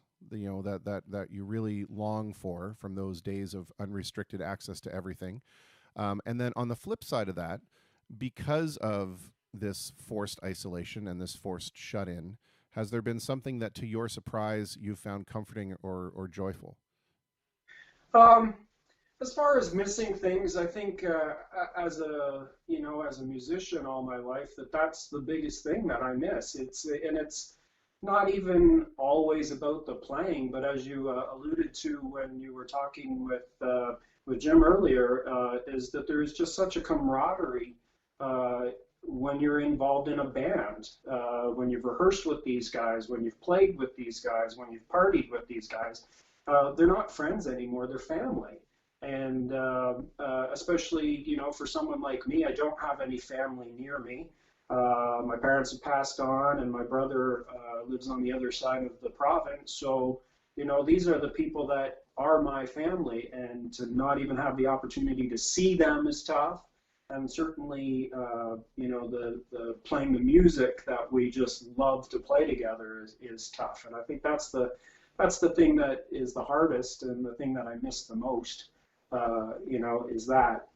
On the other side of the question, the things that, I guess the positives out of this is just finding those things that you like to do that you didn't know you liked to do, and they're almost, at first, they're just, they're cures for boredom, as it were. And, so I've seen different things online, and okay, well, let's try that.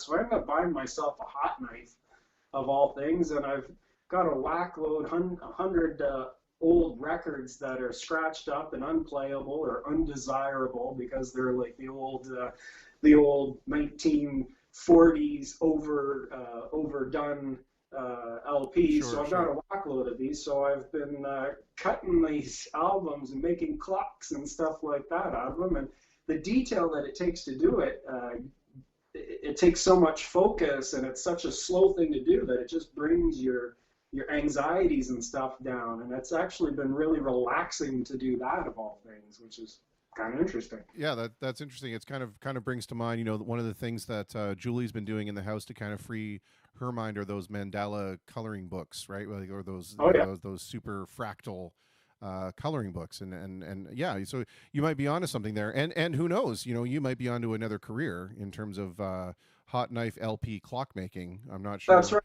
Look for me on Pinterest or Etsy. That's right. Going back to this whole thing about being on the pro circuit as a musician and finding all these gigs canceled. I'm sure that there's a lot of a tendency for people to kind of want to freak out about the fact that they're losing all these gigs. And do you have any advice for musicians that find themselves on the end of this, everything getting canceled, in terms of a stay calm and stay focused kind of plan? I don't know. Like I said, for me personally, I've always had that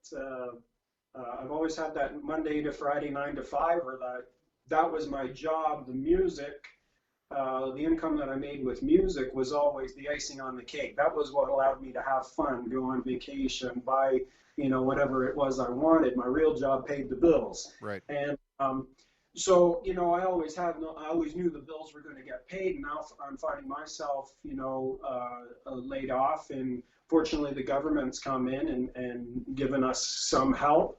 Now, I don't know very specifically what's been offered to freelance musicians. And on top of that, we all know that freelance musicians sometimes don't claim everything. So now you've got that double-edged sword, where how do you show the government that this is what you're used to earning, when you can't show the government that's what you're used to earning? Yeah.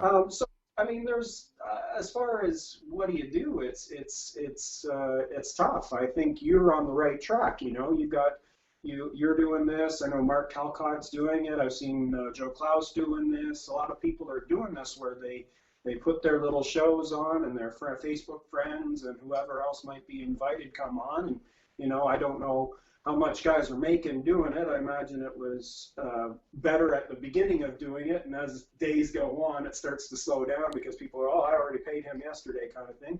But I think this is the kind of thing that we've got to get used to. And I know you're talking with Al, like, when do we come back as musicians? When do we start performing publicly and in groups again?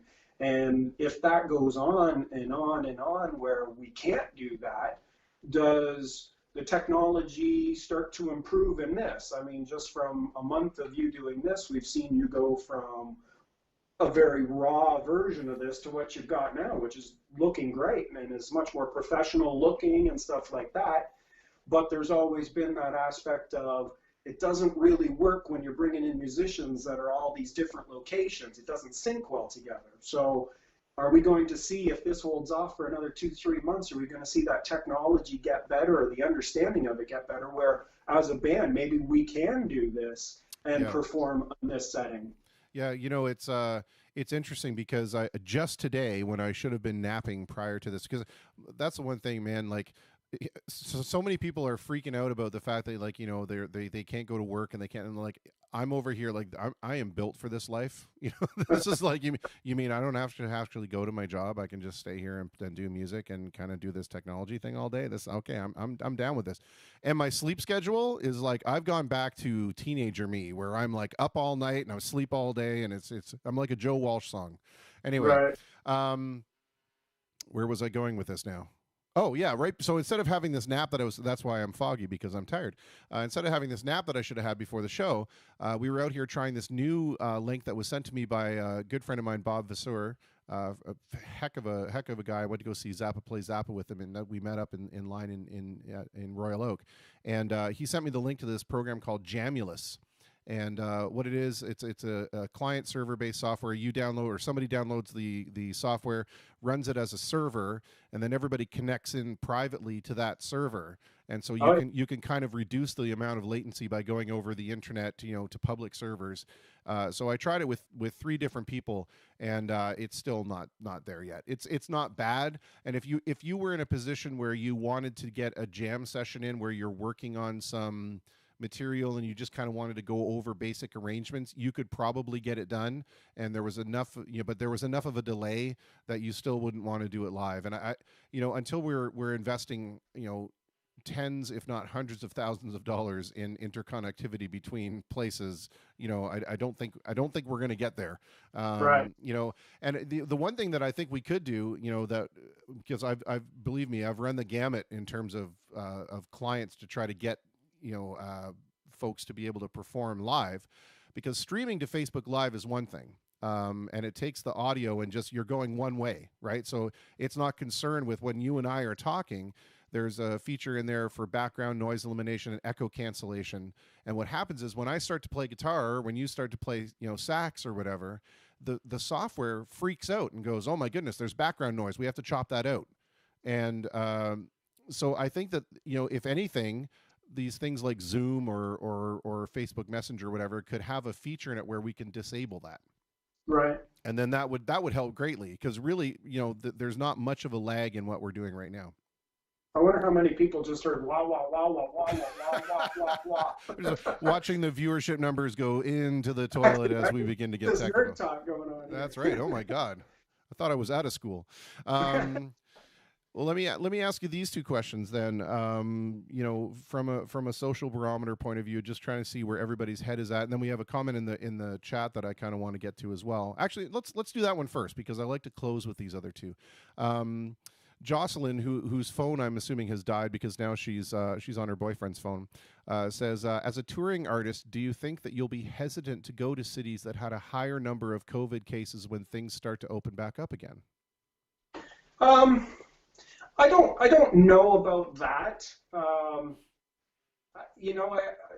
When you're touring in these productions, you don't really get involved with the masses, right? Everything takes place backstage. You come in from a different entrance. You don't really mingle with the hundreds of people that might be in an audience. So I think it's still one of those things where, I would feel almost better backstage of a theater than I would going into a grocery store, because at least I know the people. I know, where they've been for the most part, and I feel like I can trust these people better. If someone is sick, I have more trust that they're going to admit that they're sick and not show up, as opposed to going to a grocery store and not knowing anyone else there and, what's going on there. So I don't think I'm going to have too much issues with that. It is a fair question.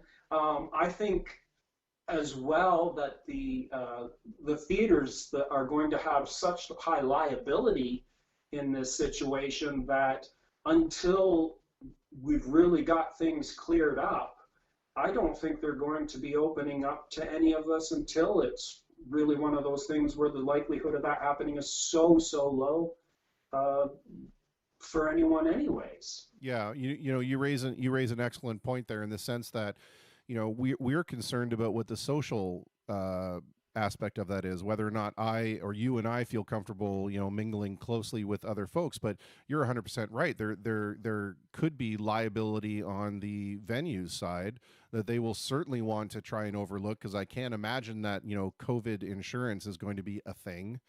Yeah. So I'm sure they're going to want to try to mitigate that kind of liability. Yeah, that's a good point. Even if it's not legal liability, it's a reputation liability, Yeah, right? yeah, or an ethical liability. Known sure. As the theater that after all this was all hushed up, all of a sudden, 40 people come down sick at name the fill in the blank theater. I'm not going to name anyone. I don't want to put the reputation on yet. But I don't think that that's going to be a situation. I mean, it's going to be similar to sports. It's going to be similar to to the theater. It's going to be similar to schools. It's going to be, all of these places are going to have their steps in place and have everything really, cleaned up in order for any of this to happen. And which makes you go back to these gigs. Right now, all of these dates that we've had at the beginning of 2020 that have been postponed are all starting to get rescheduled late into the fall now of 2020. But let's say it's not cleared up and these places don't open up because of the possibility still of having these large groups of 100 or more people in these small spots. It's just going to be, it's going to be a mess. It's got to get cleared up before any of this happens. Yeah, I agree. And Tom Varga kind of echoes that, what we've been talking about before, and what we're saying now is that, that there is a fear that people won't want to be shoulder to shoulder for years to come, maybe. Who knows, right? We don't know what socially this is going to shake out like yet. So absolutely. Yeah, I mean, even if the venues open up and the bands want to come back, if there's no audience there because people kind of feel a little weird, then what are you going to do? Exactly. Because half of that is selling tickets. Half of it's the show and the other half is selling tickets. Absolutely. Yeah. Byron, it's been so wonderful to catch up with you. I miss playing with you greatly, whether it's in the Pink Floyd project or in J Sharp. It's just, it's one of those things. You are family to us, and, I hope you feel of us the same way, and I can't wait until we get back to being able to just hang out and play music and have that spiritual connection. And yeah, I absolutely. I feel exactly the same way. It's basically since I met you, was it last January now, sometime in there, January, February, it's never really gotten off for us. Unfortunately, as much as I think either of us would like, both my parents passed away last year, and now, 2020 comes, and I'm thinking, yes, it's going to be a great year, and here comes COVID and kicks us in the nuts again. Yeah. So, it's been slow coming, and but any of the time that I've had to spend with you and the rest of the guys in the bands that we're working together with, it's been a joy, and the music's been great, and everyone's been fun, and yeah, I mean, I consider you guys just as much family as I do my Superfly family. We've been together for 15 years now, so nice. That's been fantastic. Awesome. Before you let me go though, Chris, yeah. I know there's a T-shirt thing that you got going on. Uh-oh. Everyone loves the T-shirts. So I wore my best T-shirt, and I'm going to bring it here, and if you screenshot it, maybe you can try to figure out each one of these vehicles that's on here at some point. Doesn't have to be right now, but that's your little COVID quiz. That's for me, my COVID quiz? Yeah, your COVID quiz. I think you'll do quite well at this. All 1980s, okay. 1980s TV shows and movies. Yeah, I mean,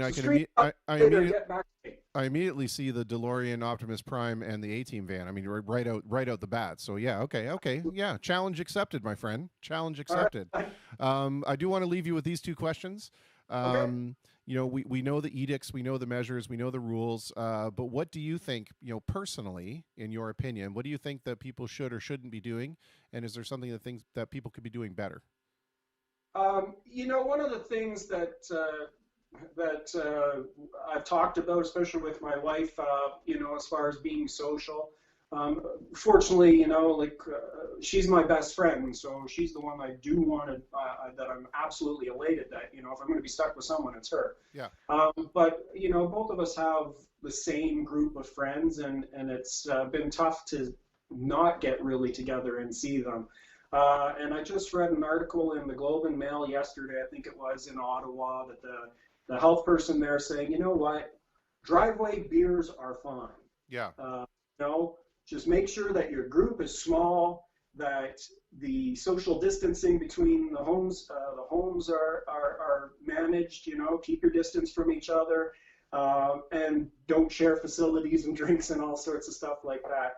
And I think you know, with all the seriousness and all of the angst and uncertainty about what can I do, what can't I do, I think, you know, socially, I think that is kind of an important thing. Is, you know, like, if you got a couple of friends that you're used to getting together for a drink anyways, and you know where they've been, you know that they've been following the rules and keeping to themselves as much as possible. I think it's probably a good thing for both socially, mentally, and physically to be able to do that. And, you know, about half an hour after this is done, I'm heading over to my best friend's down the road and having that driveway beer, because we haven't had it yet, and it's such an important thing. But the thing with that is don't abuse it, right? It's you know, a couple of couples sitting on the opposite sides of a driveway, no problem. But as soon as we start getting, oh, yo, let's invite this person, let's invite that person, we can't do that. Yeah. It's still too early, and I think that's the thing. You know, even when you're watching out the front window down the street, you know, so often you see vehicles going to that one house over and over, and you're like, well, who's that? Like, what are these people doing? And it's hard not to judge, and you shouldn't judge as well, because you don't know the situation. But in your head, you're just thinking, like, this is why we're having an issue. And so, you know, I think for the most part, everyone's been good. You know, there's not too many bad stories. There's always going to be bad stories, but, you know, as long as the larger percent of the population is using common sense and being well, I think, you know, I think that we should start to realize, okay, you know, everyone's had their quarantine period. If they've been away, have a drink with your buddy. Go down and sit at the opposite driveway and have a drink. Yeah, you know, it's interesting because I have I've had Jim, right, from Jay Sharp. I've had him over here a couple of times in the studio to do some jam-alongs, and we haven't done that in the recent week or so, just because I've been a little fearful of the backlash of people that see that we are kind of, you know, getting together. And, you know, it's important that, you know, there is enough room in the studio here where he's, you know, like 10 feet away from me. You know, everything, when he comes in the door, everything gets sanitized and wiped down and all that kind of stuff. But I still feel like it's, you know, I still feel like there's going to be that kind of judging eye going on. But maybe if this whole driveway beers thing catches on, I'll be able to have, you know, somebody come in and do like a one-on-one, you know, jam. It's just the two of us kind of thing. So people are going to judge, and do you base your lifestyle off of that judgment that 2% of people might do to you? No. You know, even Jim before had said, you know, he had his buddy over to work on some song, you know, and they stayed at the opposite at the side, and you'd be smart and you'd be careful, and you know, and you clean when need to be. And I think, you know, as long as you're responsible about doing it, that's what needs to be. That's the kind of education and foresight that needs to go out farther to everyone. You know, like, you can be with other people at this point, just very, very small numbers. Yeah, not a bunch. Not a bunch. Sorry, I just want to jump in here before this chat comment scrolls off the window. Tom Varga comes in and says, I love driveway beers and hallway beers and kitchen beers and living room beers and backyard beers and bedroom beers and front room beers and shower beers and garage beers, hot tub beers and rooftop beers. They're all good. Except for the Corona. Don't drink the Corona. Man, I can't believe there was that certain percentage of the population that actually thought that's where it came from. It blows my mind. Yeah, was it Corona that was offering like $10 million to call it the Budweiser virus? Yeah, exactly. Oh, and Darren Curtis jumps in and says, hey, why not have a driveway jam? There you go. Maybe as the weather starts to get better, you know, people will come out and, you know, the drummer can set up 20 feet over there and the guitar player can set up 20 feet over there, and have it be a block party. Why not? Yeah, for sure. Except a block party with no participants. It's the old Holy Grail, Monty Python Holy Grail thing right now. winter skipped spring and summer, went straight to autumn, Yeah. and there was much rejoicing. We haven't got a summer, man. I know. I said today that today has been the best Christmas day I've ever had. It's just so wonderful. Byron, I want to thank you so much for being a part of this and lending your voice to it and lending your humor and your intellect and being willing to become part of the conversation. And it's just been really wonderful to connect with you again. Thank you, Chris, for having me. It's been great. It's been a real pleasure to talk with you again. Nice. Well, we look forward to doing it more. Absolutely. And I look forward to getting our sketchy schedules together and being able to play every so often again. Yeah, that would be good. My best to the both of you, and I hope that you guys stay safe and stay healthy. You and your family as well, Chris. Okay, my friend. Take care. All right. Take care now. Well, there we had Mr. Byron Harrod, who joined us from his music room in the thriving metropolis of Chatham, Ontario. And that was wonderful. I enjoyed it. I want to play something right now that was sent to me, or actually I should say I got permission to use it. So there's a young fellow by the name of James Keegan who plays music very well and plays it in Tecumseh, Ontario. He's been a few times on at Karma Wine Bar. And I believe that he was the winner of one of these Raise Your Voice competitions, which is pretty cool. Anyway, he did a cover of one of my favorite tunes, Madman Across the Water by Elton John, and he played it on guitar. And he recorded it, and it was on YouTube, and it's been making the rounds, and he was kind enough to let me rip a copy, and I want to play it for you guys now. So without further ado, this will be Mr. James Keegan and Madman Across the Water.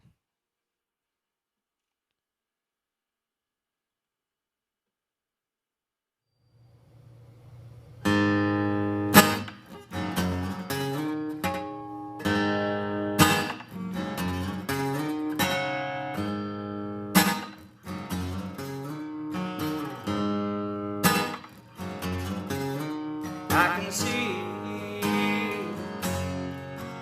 very well. There's a board on the reef with a broken back, and I can see it very well.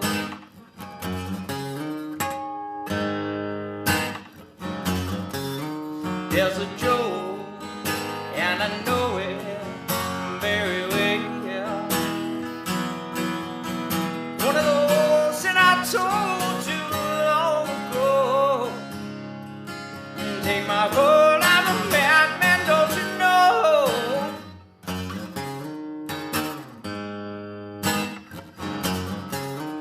Once a fool had a good part in the play. If it's so, would I still be here today? It's quite peculiar in a funny sort of way. They think it's very funny, everything I say. Get a load of him, he's so insane. You better get your coat, dear, 'cause it looks like rain.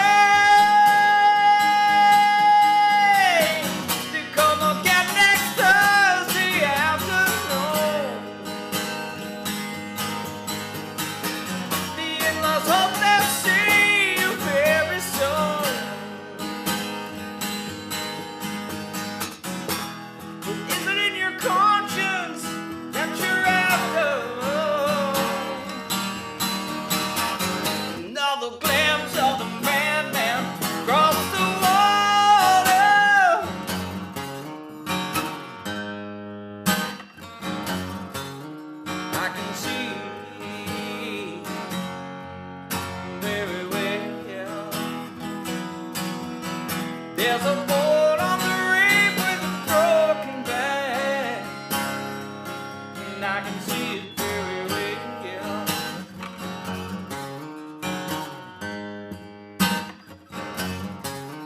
There's a joke, and I know it very well. It's one of those that I told you long ago. Take my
how cool was that? Right? I think that would be a cool thing. I think that would be a cool thing if more people would do that and we could feature it on this program. I think that's exceptional. Oh, Rob Shepley of the Obscure Requests. Fat Old Son off of Adam Hart Mother. Yeah, sure. Let's try it. What could possibly go wrong? It's a beautiful song.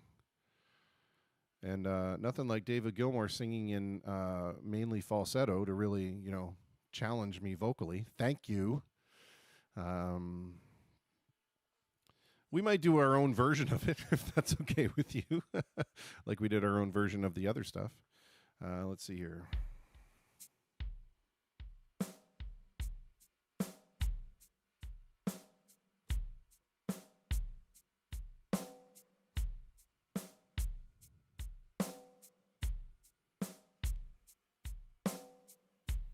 It's a great album, by the way. Adam Hart Mother. It's probably one of my favorites.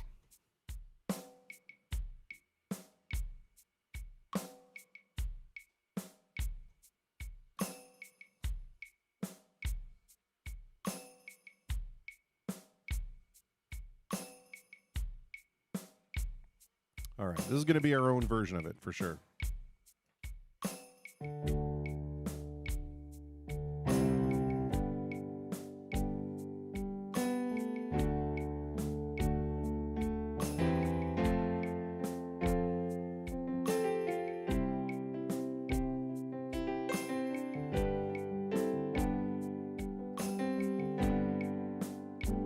When that fat old sun in the sky is falling, summer evening birds are calling.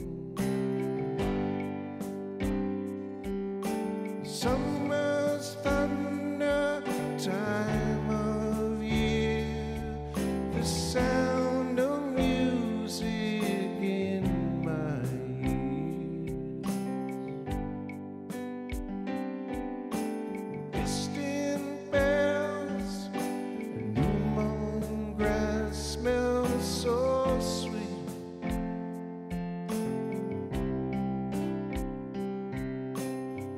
By the river, holding hands, roll me up and lay me down.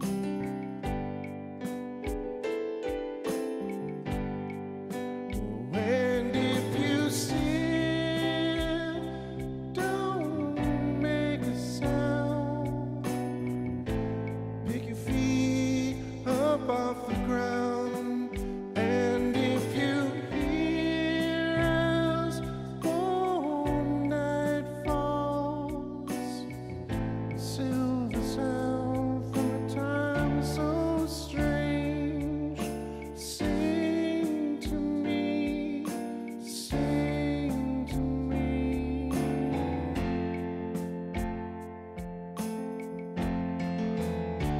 When that fat old sun in the sky is falling, summer evening birds are calling. Children's laughter in my ears, the last sunlight disappears.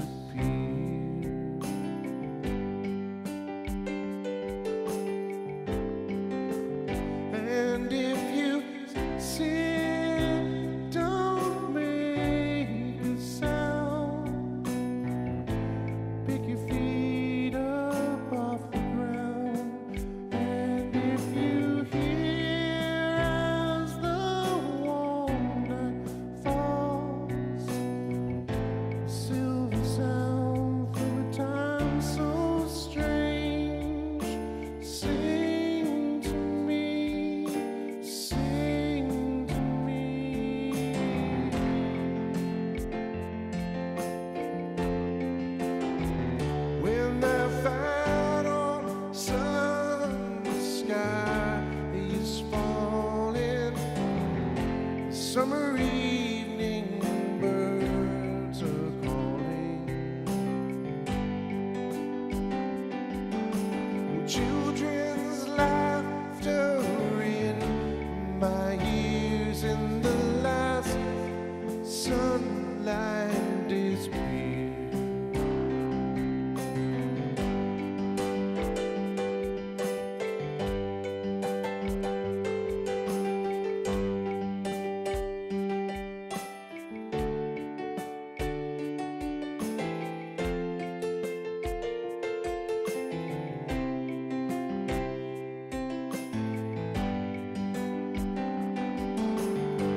sundown in the Paris of the prairies, weekends of all treasures buried, and all you hear are the rusty breezes blowing around the weather vane trees.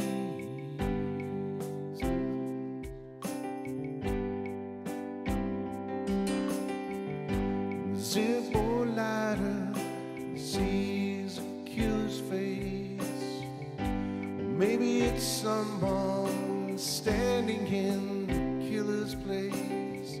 20 years for nothing, well, that's nothing new besides. No one's interested in something you didn't do. We kings and pretty things,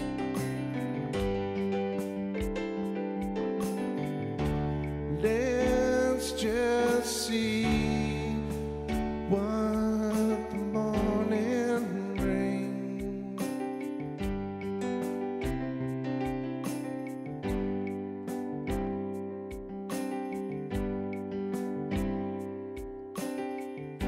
So dreamy dreams when the high school is dead and stark. It's a museum and we're all locked up after dark. The walls are lined all yellow, gray, and sinister.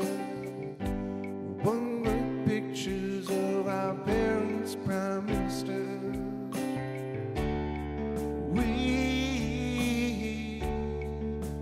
kings and pretty things,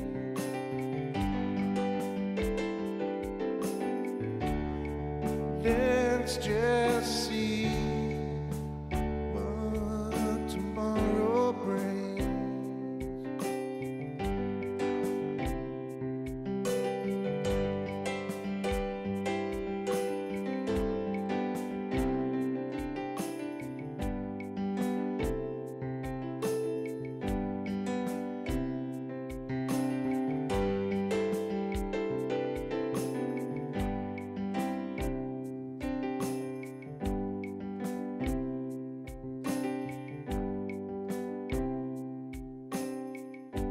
Breaking story on CBC.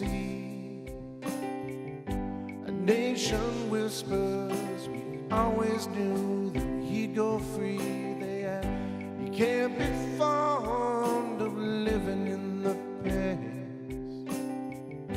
'cause if you are, then there's no way that you're gonna last.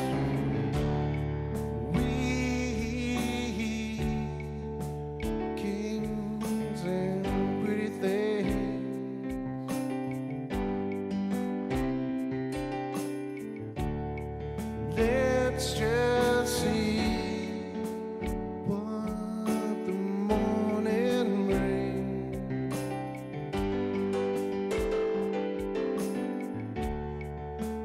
We kings and pretty things, that's what tomorrow brings.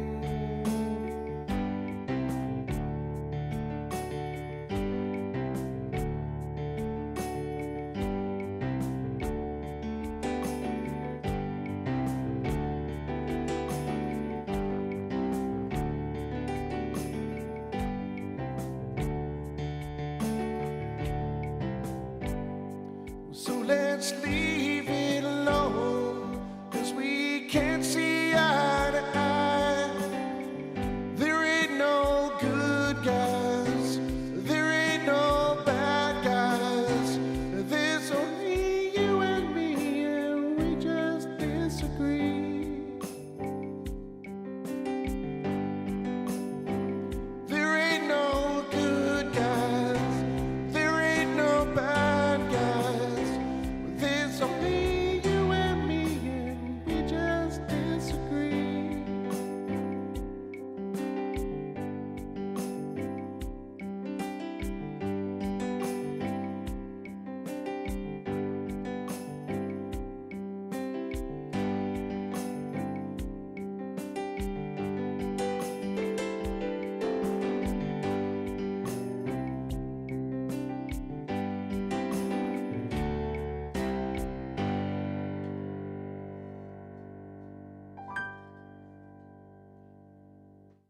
Yeah, I know that last one was kind of a reach, but I don't know why. I heard it in my head.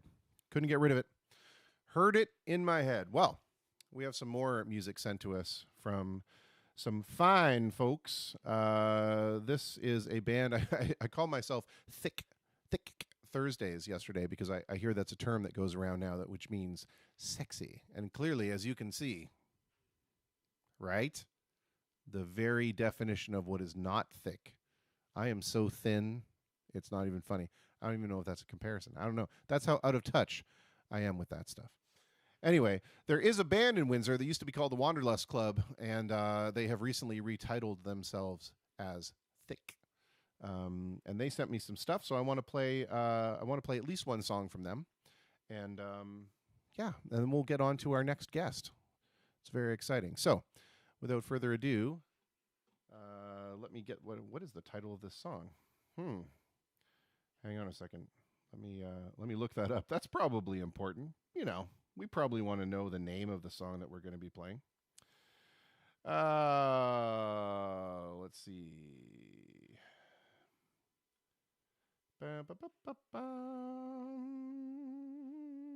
Everybody's bearing with me while I put on my production assistant hat.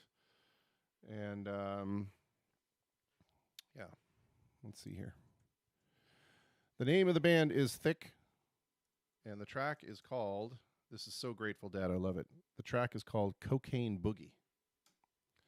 So, without further ado, let's get to a little bit of the thickness with Cocaine Boogie right here on the Face to Facebook livecast. I can't even say the name of my own show right. Here we go.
My favorite part was the cat. That's not true. I love the whole thing. That was amazing. That brought back that whole kind of like funk disco thing, funk disco sex vibe. Awesome. So good. I can't wait to see those guys live. I can't wait. It's so good. Speaking of which, last night we had on Charlie Bondi from Ignore the Evidence, and he was grateful enough. He was grateful. I was thankful and grateful enough that he passed along something of theirs. So I want to give it over right now to them as well. And we will then, this probably will bring us right to our next guest, who is also a performer. And you heard from him last night. If you watched the program last night, we played a little bit of one of his original tunes called Little Wanderer. And then I did The Wanderer right after that because I'm punny like that. Anyway, let's check these guys out. These guys are Ignore the Evidence. I did see them at Rockstar. They're a kick-ass little group, and I can't wait to see them again too. So, oh, hang on a second. Jocelyn says, just learned some horrifying news. Okay, it's not horrifying. Yeah, preface this. Her boyfriend has never seen the amazing classic movie Waiting, and I need to go rectify that right now. So there you go. Okay, well you're gonna miss the 100-hour celebration, but that's all right. Well, you can replay the 100-hour celebration and have it be your own celebration. In the meantime, let's do this. This is gonna be Ignore the Evidence, and the name of the song is Drunk and Disorderly.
There we go. A little bit of raucous noise from the fellows in Ignore the Evidence. And if you haven't seen them live, they're a great live show.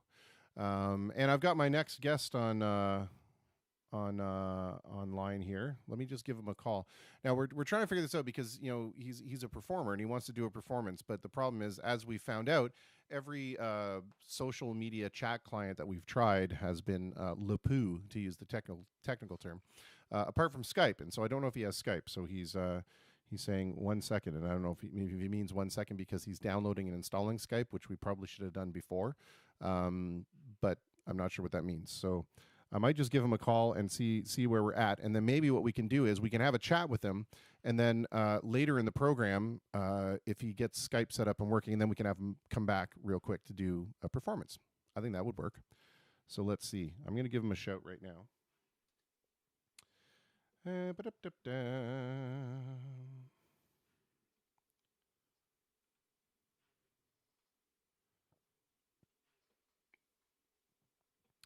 And we'll see how this works.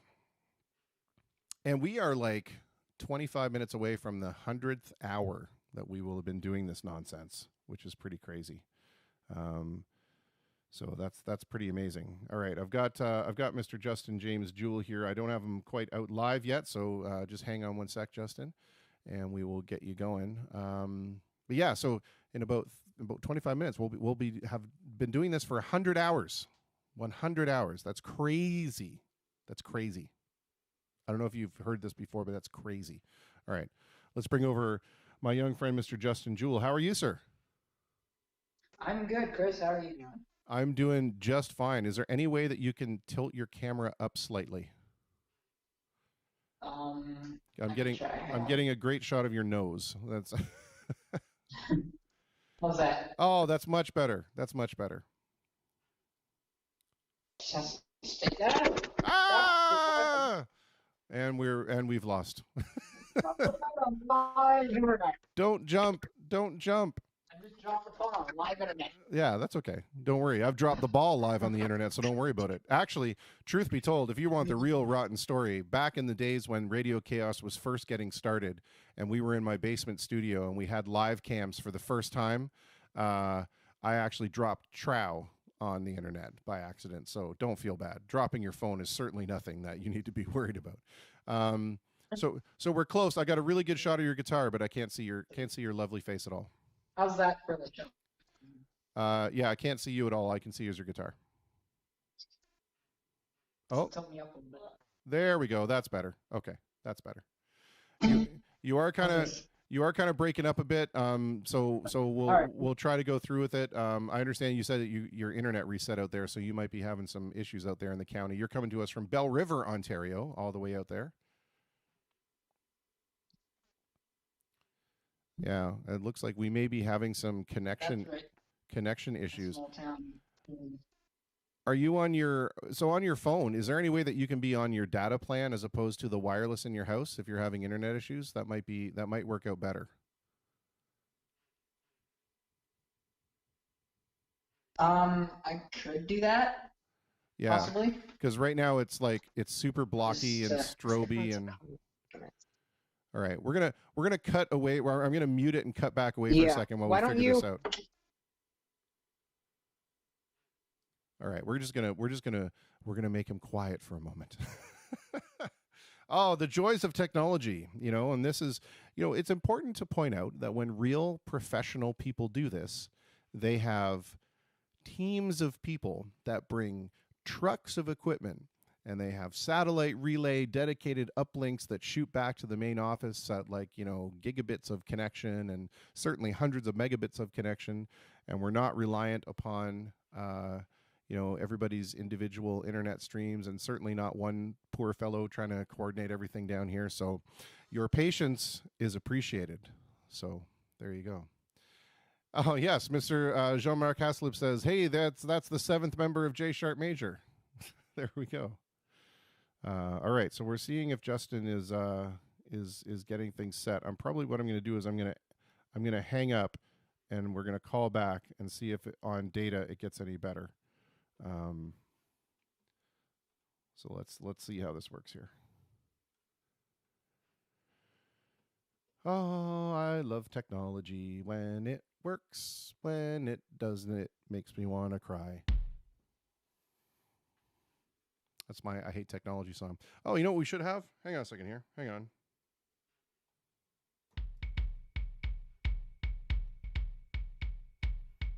The Woodblock theme song.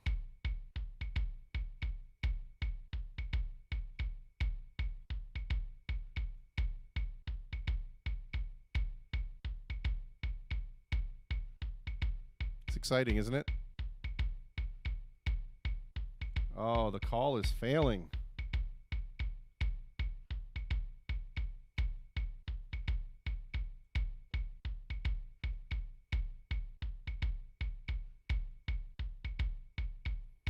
Oh, that time it snapped right over, and it snapped over much clearer. Okay. So if we can just maybe get him to turn his phone on landscape, and then we might be in business here, folks. Oh, that looks like it's a much better signal. It looks like a much better signal. So let me flip over here to the chat, and we'll see if we can get his audio back in. Justin, are you there? Yeah, I'm here, Chris. Oh my goodness, you sound and look so much better, my friend. Welcome. Thank you for having me. Sorry, I'm just It's all good. configuring myself here. It's all good. There we go. How's this? That we will take it. We will take it and love Perfect. it. Excellent. Perfect. So we finally have you. Thank you for joining us, and thank you for being a part of this, and thank you for. Yeah, no problem. Thanks for inviting me to be on your show. I've been watching it pretty frequently, so Well, I never refuse to watch you play. So. Oh, you're most kind, and that check will be in the mail to you in the next couple of days. I appreciate that. So, let's talk a little bit. First off, let me ask. I know that I have had the pleasure of talking with your parents and you on the program. In the comments section. So I'm assuming everybody's okay and everybody's doing well. Yeah, we're doing well. We're pushing through everything that's going on. It's one day at a time. Absolutely. Now let's talk a little bit about your journey before you got here, because you went through a pretty major health scare that you wouldn't wish upon your worst enemy. So let's talk a little bit about that journey, and then how is this climate for you? Is it worrisome for you maybe more than other people because you've been in a health compromise situation? Okay, well, back in August of 2017, I was diagnosed with leukemia, and I spent about 4 months at the London Children's Hospital. From there, in December, I received a bone marrow transplant at Sick Kids in Toronto. And after that, I had to stay pretty isolated for a while I was out of the hospital. So really looking back on that, compared to this, our family is kind of used to it. Right. Like with the whole keeping ourselves pretty sanitary and isolated. So, yeah, it's good, obviously, to have some concern, but, we're not, like, for us, it's almost like life goes on, Yeah, absolutely. But they have said, that there's there is some worry in the sense that if you have had cancer, or if you have asthma, or if you have other things of that nature, that it's you're kind of a little more at risk than you would be just somebody that doesn't have any health issues. So are you feeling a little more at risk, I guess is the word I'm looking for? I would say I am feeling a little bit more at risk, obviously because of my immune system, which obviously would put me at a little bit more of a risk, having a much weaker immunity than most people. But other than that, the way that I'm living now, my lifestyle now isn't a whole lot different from when I was recovering initially. Gotcha. Jocelyn comes in and says, Justin, that's an amazing story. You should be so proud and thankful that you're here with us today. And I think we can all echo that sentiment. But, the more important part of that story is, for a lot of people, going through that kind of transformative experience is very much a negative experience, and you can totally understand and appreciate how someone would be able to kind of get down on themselves mentally or get down on life mentally. Yeah. But you had a very different reaction to that, and I want you to talk a little bit about what you did while you were in the hospital, not just to ease your own burden, but to ease the burden of the other kids that were in there. Yeah, well, obviously, like the initial shock did bring a lot of negativity, but I remember when I was leaving the ER at Met to go to London originally, I remember one of the things that I said was, better get my guitar, which was this one in particular. So I said, better get my guitar. And so that traveled with me. And shortly after arriving in London, I met the music therapist there, which did amazing wonders for me because that music was my coping mechanism um, when I was going through all that. And so yeah, like I also played for other kids, which in turn me helping them helped me a lot. Yeah, Uh, for sure. But the amazing thing is, the humility that you're displaying when you just say, well, yeah, I played for other kids, but it's not that. It's not just that. It's the fact that you may have been at that moment the only positive yeah, thing that they had seen in quite some yeah, time, especially when you were going through that kind of thing yourself. So, don't sell mhm. that short. Don't just it's not just, No, oh, I know, yeah, I know. I didn't just Well, play yeah, for some kids. I played for them and I provided a sense of comfort for Yeah. the families around me and my own. Yeah, I would say. 100%. And I mean, that just speaks volumes that, even at the young age of 19 that you are right now, you're mature beyond your years. We knew that. We should preface this by saying that, when you were 16 or so, you would Mhm. come out and see the band at the Bridge House in Kingsville, and we'd I get. would see the band and I would do open jams with you and Colton That's right, and as well. that's right, and we would get you up on stage, and I remember being impressed when you would get up on stage and thinking, oh yeah, this kid's got some chops, he's going someplace. And then I remember, Justin, I don't know if you believe this or not, but I remember distinctly the weekend right before you ended up being diagnosed that you came in and you're Mhm. like, I don't know, I'm just not feeling good, I'm not feeling tired, and both Colton and I immediately kind of said, there's something not right here. He doesn't look like his usual bon vivant self, and we were a little concerned, and it turns out rightly so. So, Yeah, it's yeah, I guess where I'm going with that is, we recognized early on that you have something to say and a voice to say it with, and we're glad that everything turned out the way that it did, and you were able to do that. Um, I wonder if you can talk a little bit about, one of the things that you got to look forward to at the end of all this was that your parents built you a studio in your house. Let's talk a little bit about that. yeah. Well, it was kind of a yeah, like it was kind of in the works before because all of my equipment previously had been in my bedroom, and so there was hardly enough space. So we had always thought, why don't we build an external shed? It's not really a shed; it's a proper studio, like a properly built studio. Um, so yeah, um, the winter that I was in Toronto, actually, leading into the summer that I was first came home, um, well, my dad, my neighbors, and actually, yeah, like a lot of people came together to build this studio for me. And actually, there was a family that was in London with me at the time, um, whose little boy had passed away shortly after I arrived. And so the father was a police officer with the OPP in London, and him and a few buddies actually in the summer came and finished up a little bit of the siding with my dad. So that was a really nice gesture for them to do.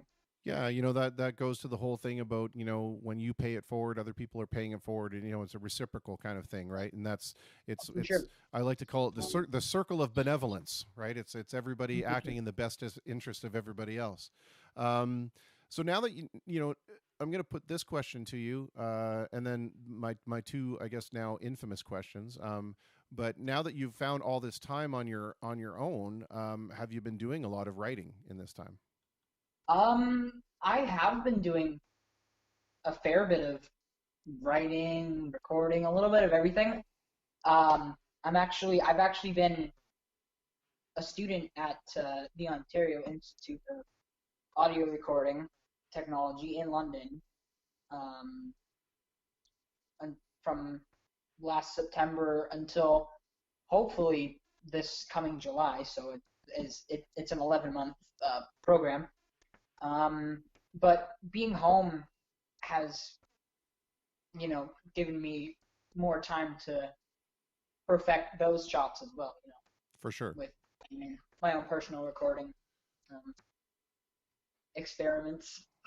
Oh, this is the time of experiments. That we were talking about this with Walter. That so many things nowadays, and you may know this better than most. So many things nowadays are prepackaged things like oh, we need to pick a reverb to throw on this track. Well, let's just open up our reverb plugin pack, and as Yeah. opposed to back in the days when I think I see. Are you wearing a Pink Floyd T-shirt? Oh yeah. Okay, Of so course. this is great because it leads into the Pink Floyd thing. Back then in the 70s and in the late 60s, early 70s, when these guys were in the studio and literally inventing all these things. There's a really cool sound effect on a Pink Floyd track called Echoes, where it sounds like a sonar ping. And most people would say, "Oh, okay, they just use a sonar ping," or now they would say, they've generated that effect somehow, right? But that effect was actually got, yeah, that kind of sound right there. But that sound was actually gotten by Richard Wright, the piano player, taking a steel Mhm. ball bearing and throwing it at the piano strings into Oh really? a plate echo unit, right? So these are all the Okay. things, and that famous loop at the beginning of Money where it's in 7/4 and it does the cash Yeah. register and the tickets and the coins Yep. and everything. Yep. Well, that was before the days of digital splicing. So when you ran those through, if you ran Mhm. tape at 24 inches per second, there was Yeah. You'd 24 have to inches of cut it tape. and splice it all together So physically. they had 7 feet or so of this tape, and there was no reel to reel large enough to handle this. So what they had to do was they had to improvise and use microphone stands as tension spindlers and put it up so they could run this giant 7-foot reel of tape around to create this loop that became the opening to Money. So it's just Yeah. interesting that back then there was a lot more engineering going on, Mhm. right? So Mhm. anyway, that's all I was going with that. Mhm. So the two infamous questions are, what do you miss the most from about a month ago when you were unrestricted and could do whatever you liked? And then on the flip side, on the flip side of that, is there anything that in this moment of forced isolations that has surprised you where you found some comfort or joy? Yeah. Well, obviously about a month ago I was in London and going to school 6 days a week. So it's kind of been nice to be home and taking a little bit of a break, although I have started like online classes again. Um, but yeah, it's been nice being home. And oh gosh, the other one was Is there just surprising something that has surprised you maybe that you found comforting or joy in the fact that you have to be a shut in at this point? well, I mean, it's definitely helped me grow in my relationships with my family and my girlfriend and everybody really, um even though those are really the only people that I physically see. It's been nice that I've been getting to spend so much time with them. For sure. So that's been a benefit. Yeah, I, absolutely. I would definitely say. Um, so I noticed that you have your guitar set up, and I'm assuming it's because you want to play a song or two, and If you don't mind. I don't mind at all. The only thing is that the audio quality on Facebook Messenger is absolutely poo. And we've tried it with Dave Gatt, and we tried it with Chris McLean, and we Yeah. tried it with these other guys. And what ends up happening is there's like an echo cancellation feature that you can't shut off because it's Right. expecting, a conversation rather than music. So as soon as you start to play guitar, the software goes Yeah. and freaks out and drops that out of the picture. So that's why Yeah. I was kind of wondering if you had Skype, because so far Skype, I can force it to drop the echo cancellation on the Mac, and then Yeah. Well, I was actually just in the process of installing Skype. If you'd like to come back to it. Well, that's what I'm thinking. What I'm going to do is, why don't we kind of put this in suspension for a moment, and I'm going to play something from Sean Mayu again, that a new track that he just sent me, in a video thing, and then we can get the Skype thing set up, and we can give that a shot and see how that works. It's just, I would rather have I'd rather have the sound be representative of your talent. That's all. I don't want people to go, wow, that was terrible, and it has nothing to do with you. It has to do with the stupid software. Yeah. Okay. Cool. Well, let's do that then. We'll momentarily say goodbye, and then Awesome. we will come back, and hopefully we'll have a Skype connection, and everything will sound much better. Sweet. Sounds good. Okay, Justin. I'll wait for your message in Messenger then. All right. Till then. Fantastic. All right. So that See ya. was Justin, and we are going to see if we can get him hooked up on Skype, and we are about 7 minutes away from the 100-hour mark. So let's play this video by Sean Mayu, who performs under the name Mailbox, and the track is called "The Storm Will Pass," which I think is appropriate both weather-wise and social situation-wise for what we're currently going through. He just sent it to me today. Earlier on today, and I was able to rip it in time. So let's have that go and see if we can get back with Justin.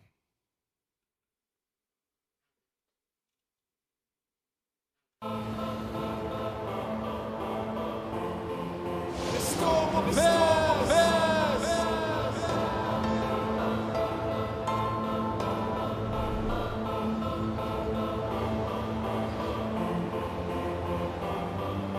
Storm will pass.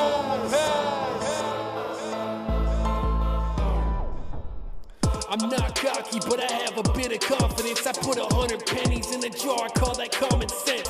Things are getting loony, I ain't talking about bugs. They're lighting up the socket, I talk about plugs. I'm looking with my eyes closed to see a brighter future. Don't fuck around with snakes, cause they might seduce ya. Chilling on the princess head, I'm calling that Medusa. Turning over stones, heading back into the future. Just like DeLorean, people running around on some light speed. Careful where you look or it could turn into a fight scene. People getting greedy, hoarding up the stock. Eventually, they be putting borders on our block. No one in and out unless you got a pass. In a temperature of 96 degrees, just make sure you wear a mask. Don't touch nothing, cause everything is tainted. I wish this was a picture that I painted, but it's real life. The storm will pass. Like 100 others, people hiding under covers. To the sisters and the brothers and the fathers and the mothers. The storm will pass. Like 100 others, people hiding under covers. To the sisters and the brothers and the fathers and the mothers. Cause it always gets worse before it gets better. But the media is holding us with this tether. So turn the screen off and look inside your yard. Take a moment to just stare up at the stars. The universe is vast and we are just a little speck made of molecules and atoms. If I am correct, and the science is in motion to create a little potion. Who knows just what it is, or if it is just what we're hoping. I'm talking about a vaccine. Yeah, we can live inside of that dream. But we need to wake up and realize that some of this is made up. And there's so much fear we don't really know what to be afraid of. Cause we all get sick and play that little game. There's people putting poison in their veins. We're built to survive. But sometimes we just run out of time. But the storm will pass.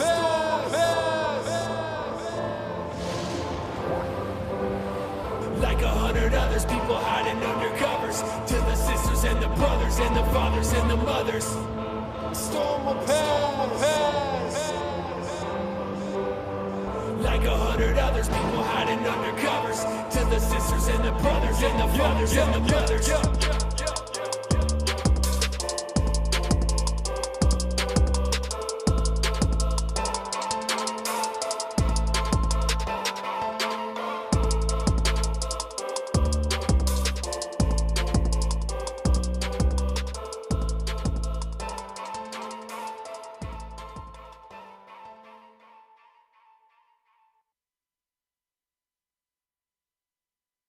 There we go. Something brand new, at least brand new to me from Mailbox. That was excellent. I love this. This is so cool how we're able to kind of share in the musical experience with everybody, and I think it's really neat. And we do have Justin on Skype now. The thing is, we are 2 minutes away from the 100-hour mark, and I want to kind of celebrate that a little bit. So Justin, bear with me. I'm going to let you know in Skype right now that we're just going to hang on a couple minutes, just so we can mark this, because for me it's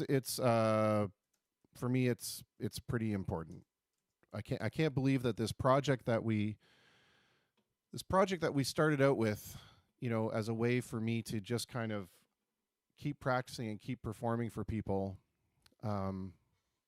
has turned into this thing where we're able to connect and we're able to have conversations and real conversations and discover more about ourselves and discover, how truly benevolent humanity can be when given that opportunity.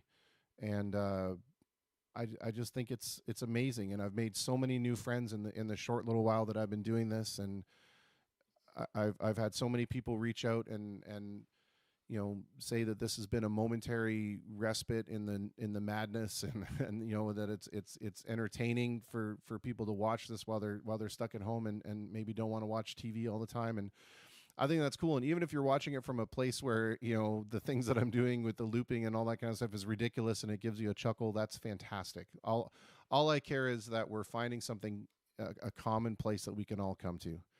And I just think it's amazing.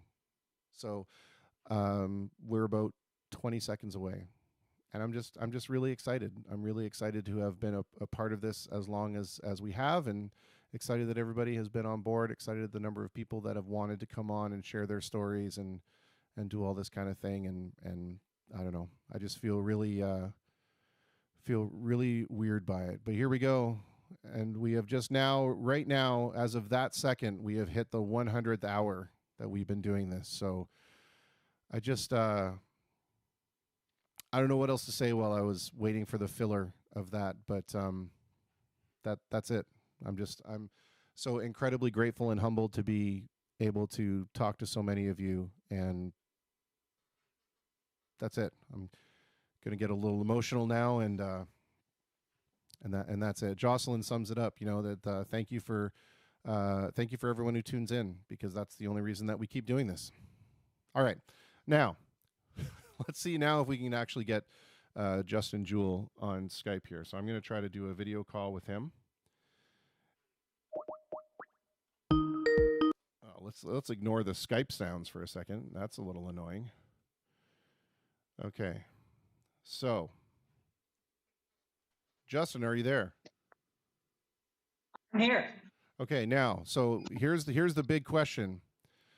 Okay. When I flip back over to this messenger window, I'm gonna have to flip over to Skype instead, and I'm hoping it doesn't crash, man. All right. But no, it hasn't crashed. You're actually there. Oh my goodness. Yay! All right, so I'm just gonna see if I can make this window bigger, because for some reason it's really small in the thing. Huh, interesting. Okay, well, no, it may be a small version of you, but at least it'll be a good sounding small version of you.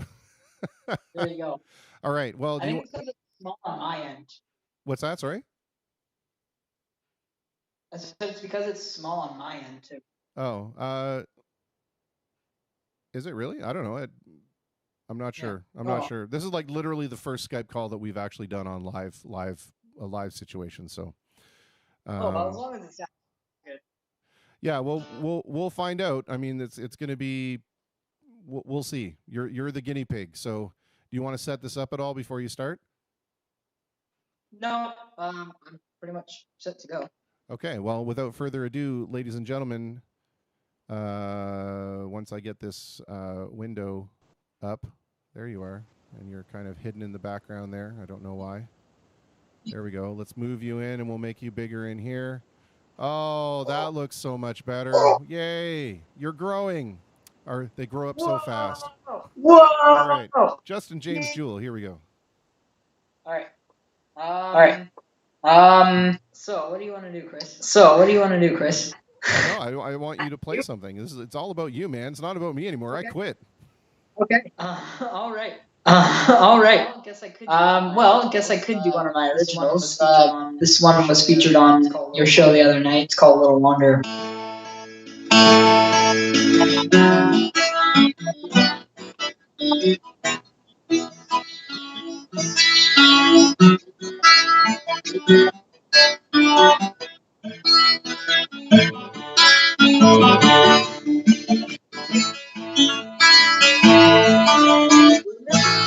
When you're feeling low to the ground, all seems wrong. Just take a moment to for yourself.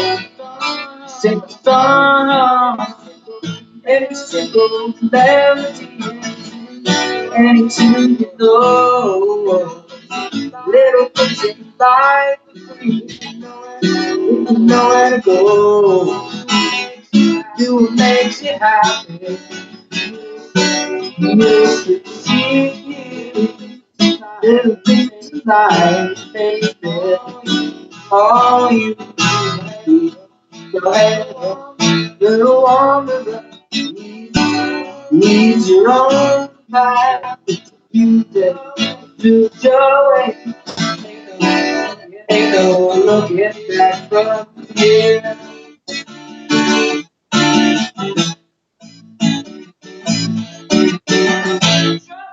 Let the trouble of your day seem too much to handle. But fail to the light candle. You may find today. Start again. I am there. Ease ahead. Here's the way. Travel to the world. Your imagination is fantasy. It's your creation. Your head, little wonder. Lead your own path. You take your way. Ain't no looking back. Little wanderer. Lead your own path. You take your way. Ain't no looking back. Do what you want. You think of life is something that it oh.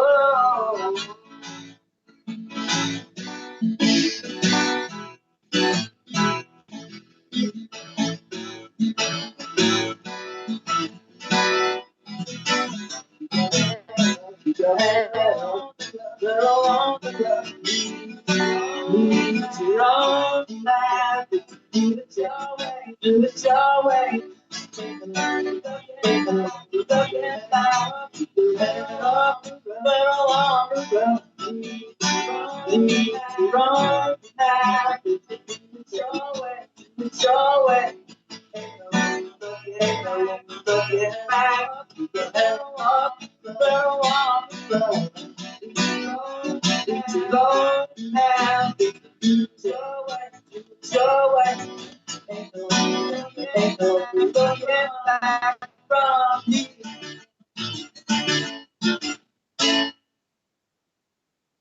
All right. Well, it was good, except that it still did the chop out thing, and I don't know why. I'm wondering, is there on your side, is there a setting where you have something like automatically adjust the microphone level or something like that? I do have the microphone adjusted, like on my sound system. Yeah, no, but I mean inside Skype there's like an option under the audio video settings where it says automatically adjust my microphone volume, and I'm wondering if when you're hitting the guitar loud, it thinks that, there's an extra loud signal coming in and it's trying to compress it. Um, Let's see here. This is totally live. Oh yeah, this does not get any more live than this. That's Hey, look at that! You took a snapshot. There you go. Oh. Yeah, I mean, the other thing was, when we were doing this, we weren't using Skype on a phone. We were using Skype on a PC, and we were like kind of, piping it in that way. So, I think it may require more experimentation. I think I think so. Yeah. yeah, we may be ending up that doing it through Skype in a PC may be the way to go. Yeah. Yeah, I think that might be the best option. But at least we got to hear something, and again, to the people that were watching, I apologize if it underwhelmed you with the sound quality, and certainly is by no means is an indication of this young man's ability, because it's far better than what you heard. I guarantee you. Is there maybe there's something else that you would have on YouTube or something that you could send me, and I could play that a little bit later on in the show as well. We could see if we can get that going. Yeah. Let's see, what do I have on YouTube? I have my full album that you could pick a track from that. Yeah. Okay. Or yeah. We'll do that. All right. Perfect. Yeah, Well, Justin, thank you so much for being a part of this conversation. I really appreciate it. I appreciate hearing from a younger perspective as well. That was pretty cool. And no problem. Thanks for having me. I'm hoping to be back soon. Yeah, absolutely. And maybe you and I can connect during the day sometime, and maybe see if we can get this working through a PC a little bit better, and tweak those settings up rather than subjecting ourselves to try to have the pressure of doing it live. That's okay. Well, let me ask you, finally then, these last the questions that I've been asking everybody, and that is, what do you, in your opinion, what do you think people should be doing and shouldn't be doing right now in this social climate of ours, the new normal? And then, or is there something that people could simply just be doing better? See, what do I think people should or shouldn't be doing? They shouldn't be overly concerned. Like this will pass. They should just take it one day at a time. Let me see. They should obviously stay clean. Follow rules and regulations that are in place. They're there for a reason, obviously.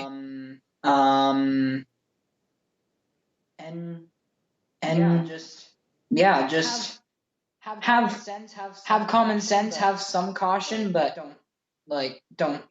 don't be fearful. Yeah, it's good advice. Well, again, I thank you so much for lending your time and your talents to what we're doing, and willing to be a part of the conversation. And we'll figure this out where we can get it sounding better. Okay. Yeah. No problem. We'll get it going. We'll figure it out. All right. Well, until then, take care of yourself, please, and same to to all the members of your family. Make sure that everybody's safe and healthy and all that going forward. And remember to reach out and give everybody that you can a hug, because the rest of us that are huge huggers, we can't do that. So we're going to be hugging vicariously through you folks. Okay. All right. Perfect. All right, my friend. Thank you so much for joining us. We'll talk to you soon. All right. Bye. Take care. Well, that was Justin James Jewell on both Skype and and Messenger. So that was interesting. I guess we found out that Skype, when we're doing it through the PC, doesn't really work as well as we thought it was going to. But that's okay, I guess. That's okay. We will we'll figure out how to fix that. What was he saying? This too shall pass. So that's pretty neat. Oh boy. Okay. Well, let's see here.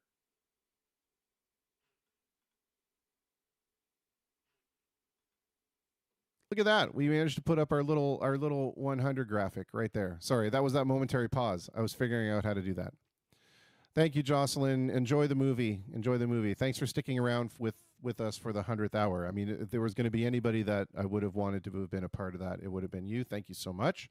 As well, Ashley, and everybody who's been here from the beginning. Ashley actually was the prime motivator for keeping this going.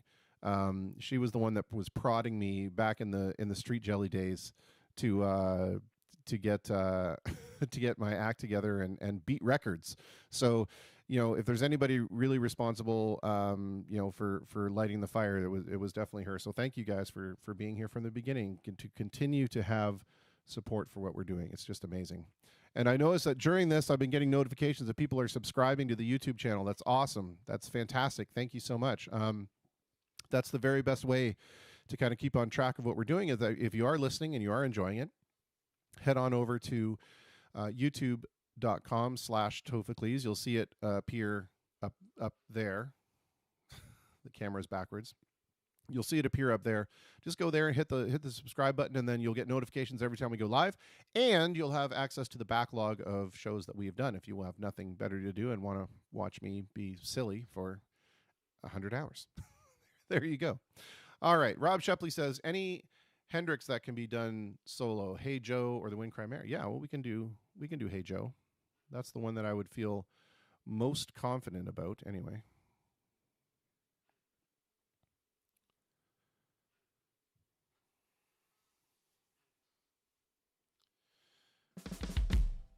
Look at that. We've even got the drum set ready. So let's do the beat.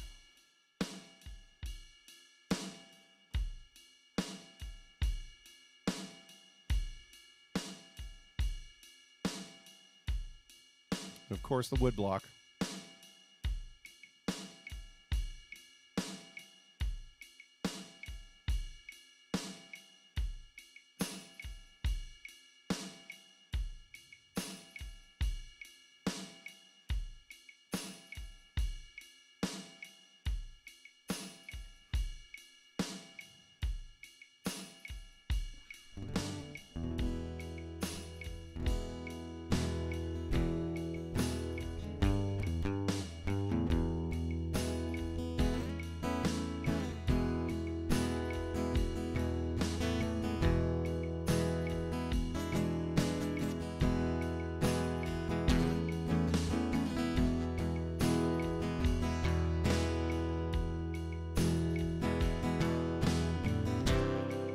Hey Joe,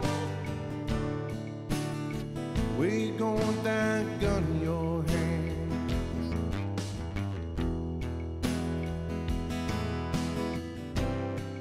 Hey Joe, I said, where you going, that gun in your hand?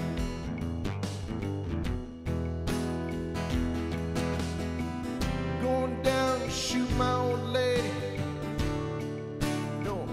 Messing around with another man. That ain't cool. That is not cool.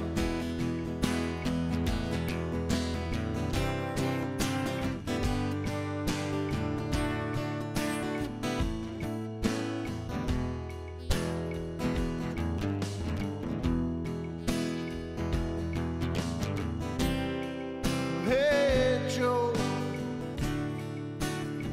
I heard you shot your old woman down. Shot it down now.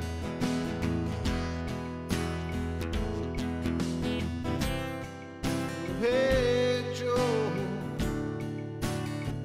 heard you shot your old lady down. You shot her down on the ground, yeah.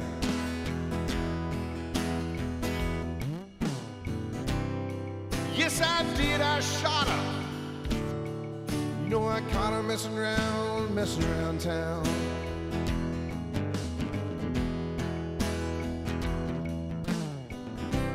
Yes, I did. I shot her. You know, I caught my old lady messing around town. I gave her the gun. I shot her down.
will find me now.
Well, there we go. I'm not a guitar player. Mr. Rob Shepley would know. I don't know if you heard Rob when we played the Dirty River Band, but that was Rob playing the guitar on that, and he's a monster. And I'm always embarrassed to be playing guitar in front of guitar players. So, anyway, I hope that was adequate. Hope that was all right. Oh dear. All right. Well, now what? Now what? What's going in the jukebox now? Corey McCriddle says, of all the songs about shooting women, that has to be one of the best. I agree. You know, in the KTEL 100 greatest shooting women songs of all time compilation, that's definitely in the top, at least the top two. You know. Oh boy. Let's see here.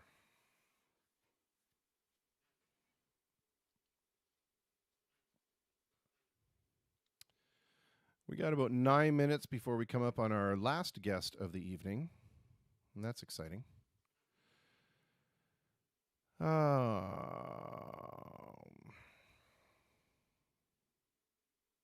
do this one. I don't think we have done this on the good stream, and not the poo stream.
Ooh, Mark Calcott. Ruby, Don't Take Your Love to Town. Yeah, but we'll do the Leonard Nimoy cover. So it's going to be me covering Leonard Nimoy, covering Kenny Rogers. How about that?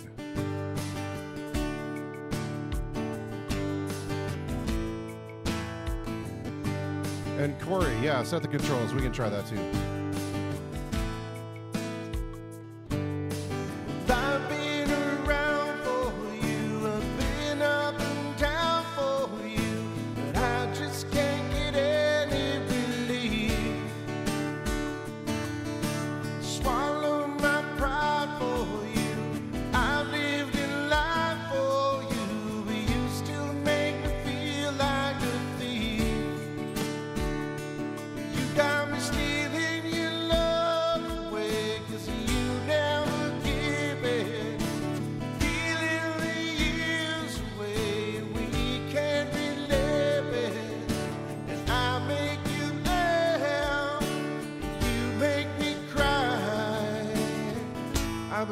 it's time for me to fly.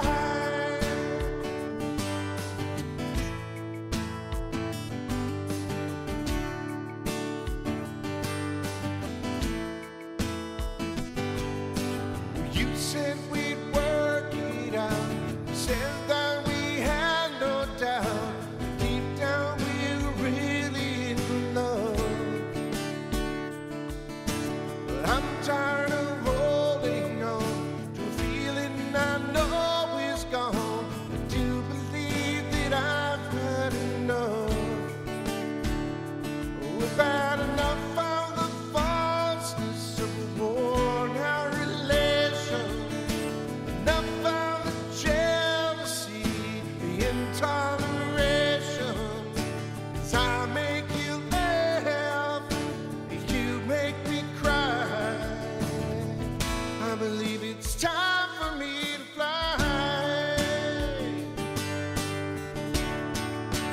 Time for me to fly. I've got to set myself free. Time for me to fly.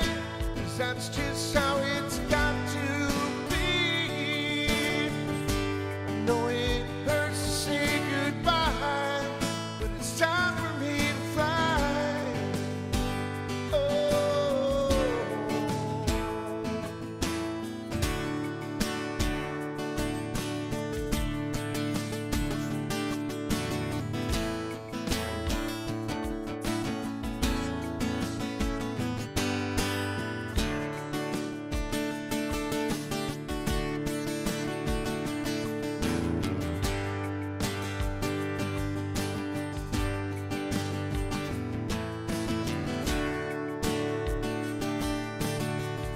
You know it's time for me to fly. I've got to set myself free. Time for me to fly. That's just how it's got to be. I know it hurts to say goodbye. It's time for me to fly. Oh, it's time for me to fly.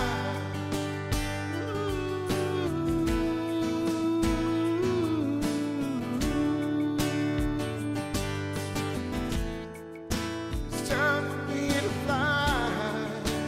Time for me to fly. It's time for me to fly.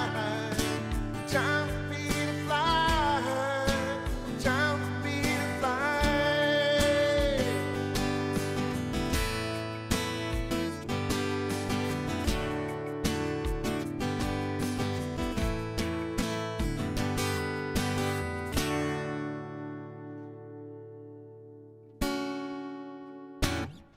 Oh yeah, the 1970s major seventh ending.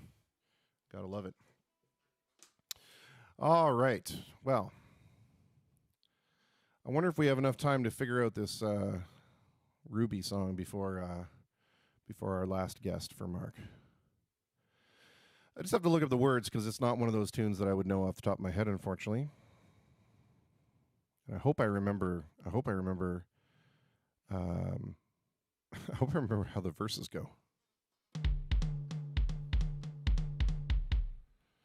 Let's see.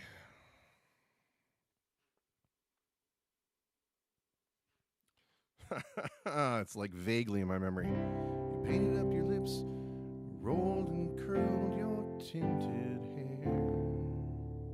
Ruby, are you contemplating going out somewhere? The shadows on the wall tell me that the sun's going down. Oh, Ruby, don't take your love to town.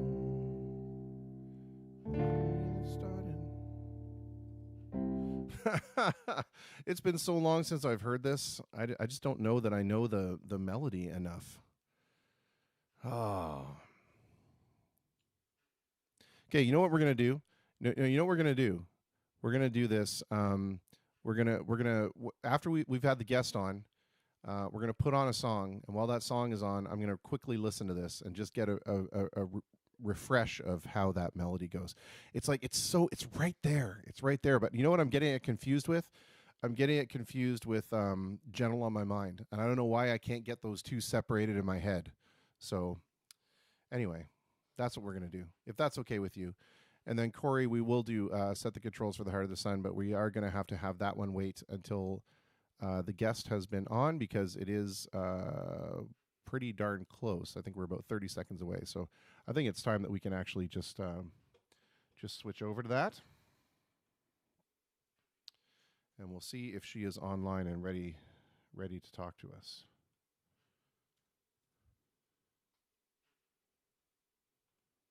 Well, I do see somebody online, so that's a good sign.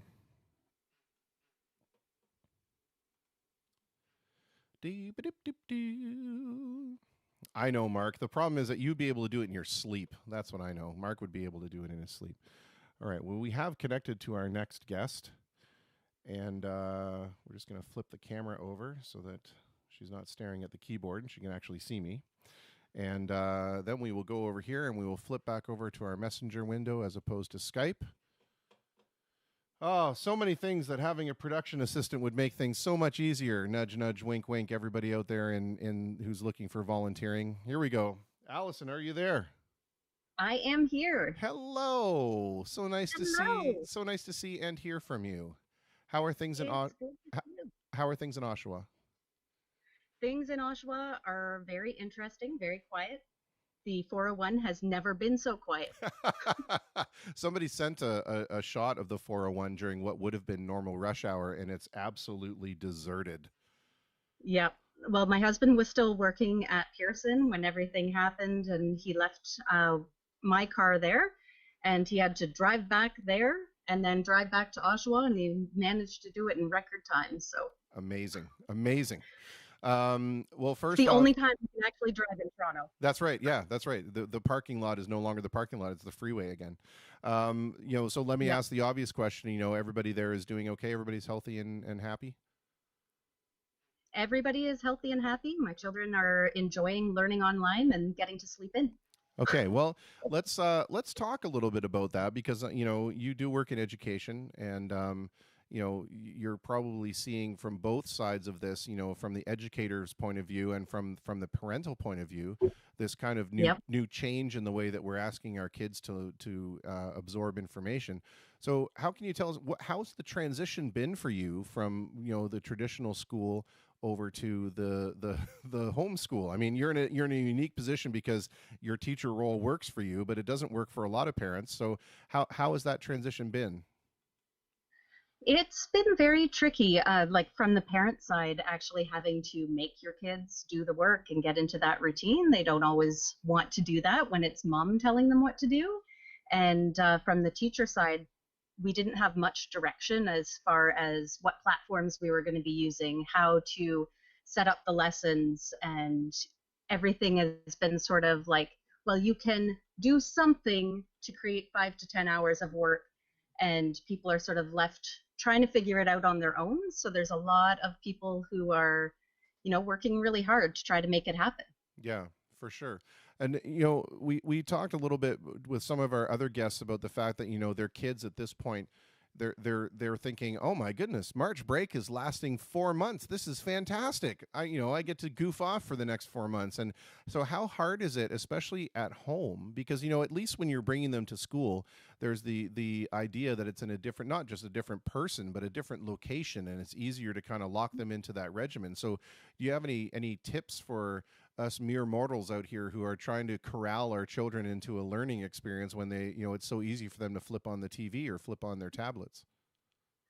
Well, and tips that I give to my parents don't always work for my own children. So any tips that I have, take with a grain of salt. But I think having that regular schedule is really good for some kids, right? Having a somewhat more relaxed schedule is good for some of our kids. Something sort of in between. But I think we also have to acknowledge the fact that they're under a lot of stress, and we don't learn well when we're under stress. And I think that's what we're seeing with a lot of our kids. They're not in a state where they can do a lot of learning right now. They need to be doing more life skills stuff because that's what is available to them. and what they're capable of right now. For sure. You know, and it's interesting because I came from a Montessori background for all of my public school, or my grade school, I should say, primary school years, where there was a much more heavily focus on things like practical life exercises and things like that. And I think it's interesting that now we're seeing kind of a shift toward, you know, away from what was my mother as an educator in the public board. Her big frustration was what she seemed to be at most of the time was a statistician and a data gatherer. Yeah. And Yes. shifting maybe that curriculum from data gathering into, you know, more of a practical life thing. Do you think that this is also maybe going to afford educators a way to rethink the way that they're teaching in terms of how they're applying their time? You know, that maybe it can be more about instructive learning rather than, you know, by rote. Well, and I think educators have been saying that for a long time, and that's where they want to be going. But unfortunately, we're sort of held to account by the ministry, which is great having that being held to account. But because the ministry is that step back, they're like, well, give us the data, and that will help us show that there's growth, right? They're not taking those notes, and like we would say observational notes of how kids are doing and accepting that as growth. And for me, because you know music was so important to me, those things that are the arts based learning opportunities for our kids, they're not very data driven.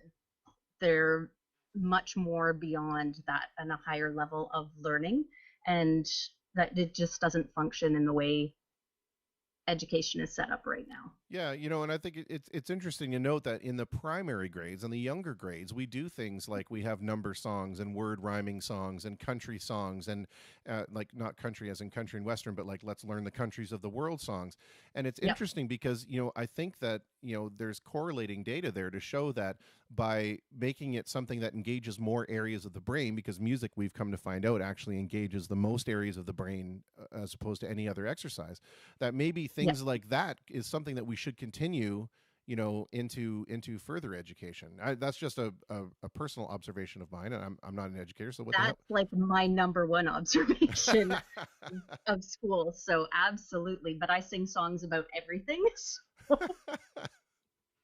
just ask my kids. They hate it every time I sing. Well, actually, so let's ask a question about not necessarily about singing with the kids, but you know, now that you're able to observe your children in a learning environment, probably closer than you, or more closely than you were able to do, you know, professionally, and because they're your children and you have a better gauge of how they are reacting to things, do you think that they're picking up on this more personal, more free, or more less structured learning time than they would be in a classroom?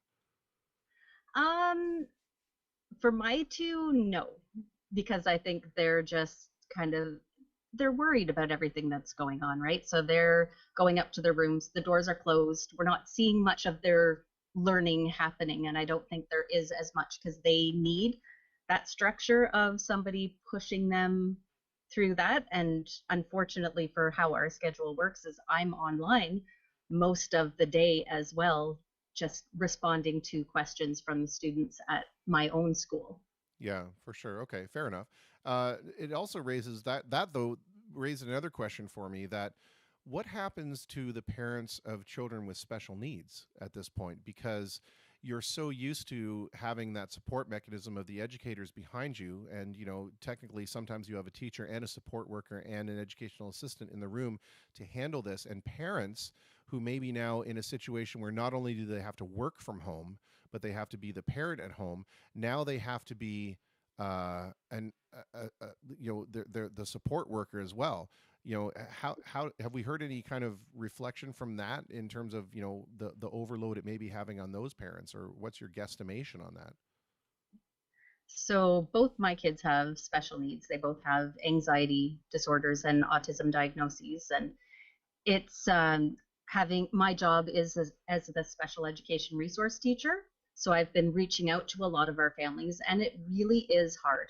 And you know, I'm really fortunate with having very high functioning kids who are very capable learners. When you have got kids who have a lot of need for high structure, who are used to having an educational assistant or an IBI instructor therapist with them side by side, guiding them through every task and doing various levels of prompting, right? So when we're working within the ABA world, we're prompting those kids when to actually do a new skill. And we'll do like, there's physical prompting, there's verbal prompting, and there's sort of pushing things closer to them so that they choose the right activity or choose the right choice. But you can't do that in an online setting, nor can you force them to attend to what you're trying to teach them. Even if you do a Zoom or a Google Meet, you can't get that same attention, and you can't give them what they need to get them to that next level. For sure, for sure. Excellent point, because you don't have that physical intervention or that proximity, intervention available to you. One of the things we hear all the time from teachers is class size is such a problem, right? We're putting far too many students in the same classroom to be corralled and educated by one teacher at a time.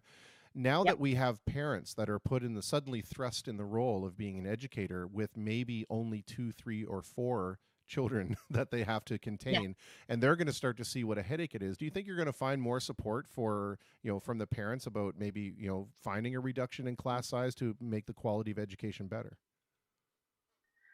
We've been very fortunate at my school. Parents have been on board for that for a long time, but there's a lot of schools where I think the parents are going to realize how those crowded classrooms really do take away from each child's learning opportunities, right? And our classrooms aren't like they were when you and I were younger, where everybody's working on that same skill at the same time. Our teachers are supposed to be presenting different levels of entry, right, for all of the kids in the class. So you might have in a grade 8 classroom everybody in the reading level from grade 2 reading to grade 8, and you're all working on different stories, but you're all supposed to create some product that has some interventions or some like crossing points of being the same sort of activity, but meets all of their needs. And that's really hard to do with 30 kids. Yeah, for sure.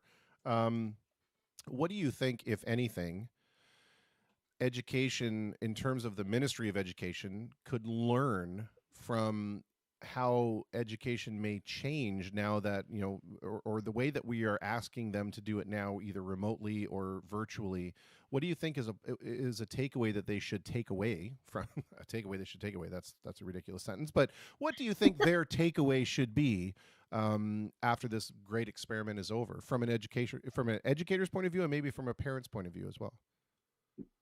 So I'm hoping that the one thing they really take away is that the online learning, although it is great as a stopgap, does not actually meet the needs of all of our kids, and that really you have to be a highly motivated, organized, capable student to be successful in an online classroom. So for me, the fact that they're trying to make it mandatory for our high school is just nerve-wracking, as I've got a grade 8 student who's going in who said to me, he's like, I can't do this. Like, this isn't my type of learning. I just can't get motivated. I can't get organized, Yeah, I think that the real danger is there, that even though our children now have a wealth of opportunity and a wealth of access to all this technology, and they've lived in, as far as they know, they've lived in a virtual and online world since they were born, right? My kids certainly never knew a life before the internet. They never knew a life before social media, but yet they still have problems because we've also now moved into this YouTube, Vine, and TikTok era, where the attention spans are like ferrets on a double espresso, right? I mean, I remember having to try to get them to watch a television show, even of something that I would enjoy, that had a story that you had to kind of sit and pay attention to for 30 minutes, and that was torture for them because there wasn't a jump cut every 30 seconds. So I think, maybe the way that if they want to push forward with this virtual education, it can't simply be 10 minutes of instruction, listening to some, boring old fart like me drone on about the multiplication tables. They're going to have to come up with some way to make it engaging, especially for this new generation of kids that expect more from that media. And, maybe the problem is that we've just got a bunch of old white guys in charge of, setting up these online courses that have absolutely no idea what the youth of today, and not that I do, but, maybe a little bit better, but the youth of today need in order to keep them focused. Yeah. And you talked a little bit about the classrooms in our age, but I have to look at it from a little different perspective, because when I went to school, or at least in the Montessori school, we didn't have that everybody working on the same thing Yeah. at all Montessori times. is very different. Yeah, so we had it where we had a task list of things that we had to do, and we could choose any order we wanted to do them in. We had to do this, the mandated things, but you were allowed to focus more of your energy on the things that you would naturally excel in. So for me, that was language and arts, right? So what was nice for me is that I got to put the bulk of my time into language and performing arts. I still did the math and I still did the geography and all that kind of thing, but I didn't feel like I was being held back, because Yeah. I wasn't forced to participate heavily in a math oriented program because I couldn't do it. Do you Yeah. think that maybe, going forward, especially now that we're seeing all of these, smaller, more isolated homeschooling things happen, do you think maybe we're going to get to a less structured form of education, where it's going to be less, you know, my image always goes in my head of, the kids sitting there with their eyes blank and their mouths going, and the teacher saying excellent droning, like it's like the robotic regurgitated answers. Yeah. I do think the great thing about what has happened is so many teachers this year have had to learn about so many new platforms and things that are available online, that I think our classrooms will change next year, and we'll see things like centers running where there are computers at each center, where maybe you are doing like the virtual tours, right? So if you're doing geography, maybe you're actually exploring the city that you're learning about. Or if you're doing history, maybe you're going and looking at some of the tombs. I was looking through some of the sarcophagus that you could go and actually see, which was really neat, right? So I do think teachers will change their practice now that they become a little bit more comfortable, because we've been thrown into this new world, right? But it's also going to then have to be that our schools are ready with technology that functions all the time, and For sure. doesn't have all those restrictions on, because that's been, for my part, that's been the hardest part of the job, is calling the parents, can't get access to this, how do I get around whatever's blocking me from getting into the program properly. And that was ongoing in our schools beforehand. Yeah, and same thing here, and I'm a technology guy. So, when I have a problem figuring out how a site works, or there's a problem there, and it's a problem in the design of the site. And part of that is compounded by the fact that there has to be implicit security and privacy policies put in place, and that makes things not as navigable as we would want them to be, I'm sure. So I think it's going to be a Yeah. time of learning. I think you're 100% correct. I think that the technology will be used to augment the curriculum that we're doing, and that you will Yeah. be able to do things, especially with some exciting stuff that's coming up with augmented reality, where we'll be able to say, oh, we're going to be visiting Denver, and this is what the mountains look like in Denver, and then the mountains are Yeah. just going to appear in the classroom. I can't wait for that. Yeah. I'm just going to go back to grade school when that happens. I'm going to make it happen somehow. Um, I want to ask you this on a personal level. We've now found ourselves living in this new paradigm for a month or so, maybe a little over a month for some of us. What, if anything, do you miss the most about life as it used to be? Back in what we can now, we always used to say our parents were like back in our day. So now we can say back in the good old days. What do you miss the most? And then on the flip side of that, have you found anything having to be isolated all the time that, to your surprise, has brought you comfort or brought you joy? I would say the thing that I miss the most is the interactions with the people that I work with. Like, you don't realize how much you rely on your coworkers, and also missing things like choir and performing. Like, this is the first Easter in a long time when I haven't gone to perform somewhere, and that to me is just strange. As far as things that I've really learned to appreciate, we've been doing some cooking and things like that, but I've definitely realized that we don't need as much stuff, right? We don't need to be shopping as often as we shop. We don't need to be buying all the newest things or the fanciest things or so much clothing, or just how many times we would go to the mall just to walk around the mall because we were bored. Right, right. And then the flip side of that, have you found anything that, to your surprise, has been, something that you found real comfort in, that maybe you can pass along, and somebody else will go, oh, I never thought about it that way. Oh man, that's a deep thought. I don't know. It's a tough question. I don't know. Like for me, I think the happiest moments have actually just been outside, sitting on my back porch, watching the birds, watching the groundhog that's popping up over our retaining wall, and like just watching nature has been so peaceful. I could use it to be a little bit warmer so I could enjoy it a little bit more. But just finding those quiet times, because certainly in our busy days, we don't have enough quiet times. See, and that's a perfect answer. There you go. That was great. That was great. It wasn't. Well, see, it wasn't that tough of a question after all. Well, let's.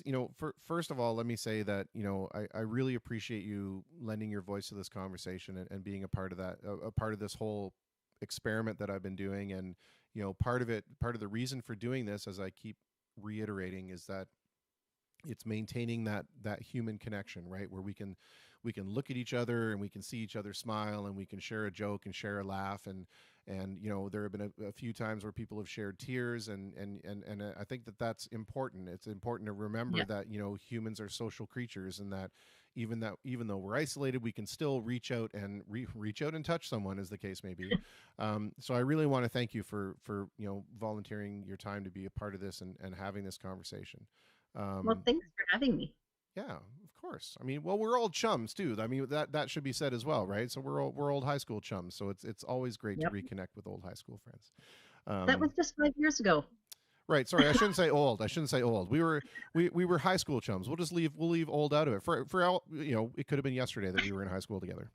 I guess I want to leave the conversation with the same two questions I've been asking, or trying to ask everybody, and that is, just from a your own point of view, not that you're making mandates or you're trying to make rules, or or you're dictating to anybody, but just in your opinion, what do you think people ought to be doing right now and ought not to be doing, or is there something that they're doing that they could be doing better? I think it's so important that we learn to be patient and let this go through. We don't want to see things get worse. And we've seen that there's improvements with us just staying home. And I think it does take time to get to a comfort level where you're in your house, but it's so important that we stay home and protect those people. Like, I have parents who are in a 55 plus building about to move into a retirement home, and it is nerve wracking to think what could happen if they're exposed to somebody who has decided it doesn't matter, I'll just go out shopping and then I'll go to visit my parent. Yeah. So I agree. I think that's excellent. And actually, you're one of the first people to actually raise the point of trying to be more patient. So I'm ecstatic that you chose that answer. Thank you. That drives the whole point of part of what we've been doing is realizing that the most benevolent parts of ourselves are also showing during this time of crisis, and that's very heartwarming that we can in fact rely on each other, and count on each other to have each other's backs, and go that extra mile to be kind. And actually, I shouldn't even say it that way, because one of the things I've been trying to say is that being decent and being human and being kind is actually the path of least resistance, and it actually takes an extraordinary amount of effort to act otherwise. So just be like water and find the path of least resistance. Just be kind, be decent. That's all we got to do. Absolutely. So thank you so much for being a part of this. It was wonderful to talk to you. I would like to talk to your husband about, you said he was at Pearson, right? Yes. Yeah, we should see if we can schedule that in sometime because I would love to get his perspective. From somebody that worked at a place like that. How quickly things change and what procedures were put in place and why. And I think that would be a fascinating conversation. So maybe put the bug in his ear, and if he is reluctant, maybe there's somebody that he knows that would be willing to do it. I think that would be invaluable for people. Alrighty. I Okay, will ask him. awesome. You're now my virtual agent. Go forth and find people for me. Thank you. Awesome. Allison, We'll talk to you later. it's been wonderful. Thank you so much. Thank you. Bye. Bye. Well, there you had it. Allison Massam from Oshawa, Ontario, and giving us the point of view from an educator and a parent at the same time. And I really hope that we can talk to Anthony. I think that would be awesome to be able to talk to somebody that worked at an airport. Come on. Get a really cool indication of how things are working down there and what they've had to do and how they've had to change. All right, well, let's do a little bit of Set the Controls for the Heart of the Sun for Mr. Corey McCrindle because he's such a magnanimous human being. And then we will play some new music, and I'm going to take a listen to that Ruby song so I can see if I can do it for Mark Calcott. See, when Mark asks for things, I feel like I'm under extra duress to get them correct because he's this kind of guy. And if you've ever seen him do I know he did a live stream tonight around the same time that mine started. Next week when he does it, if he does it again next week, take a break from this one and go check him out because this guy will play anything and everything. And I mean, he's just a whiz on the keys, and it's an amazing thing to watch. He calls it Faking Requests, I believe, is the name of his live cast. That's now a coined term by me, by the way. And it's just something to behold because he's a heck of a piano player. I'm just looking up because I always get the words mixed up. That's my big problem. But we can. This definitely has a cool, funky beat that if we can try to get that going as well.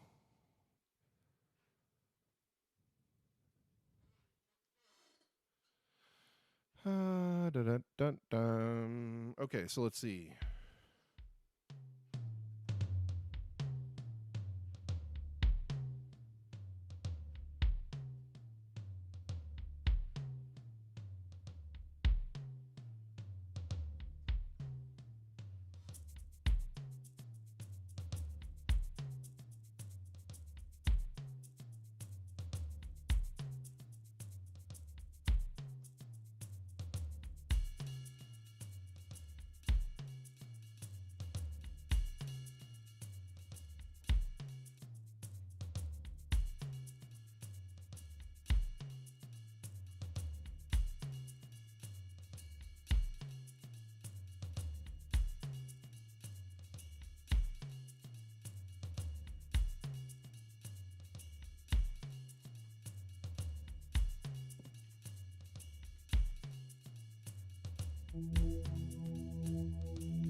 Little by little, the night turns around.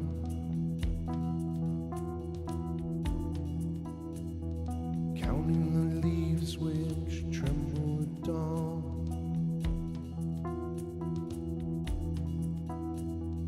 Lotuses lean on each other in yearning. Over the hills a swallow is resting.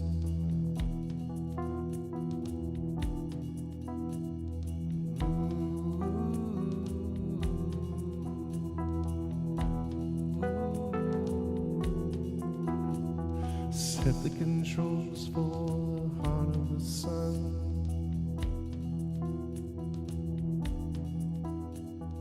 Over the mountains, watching the watcher. Breaking the darkness, waking the grapevine. Knowledge of love is knowledge of shadow. Love is the shadow that ripens the wine.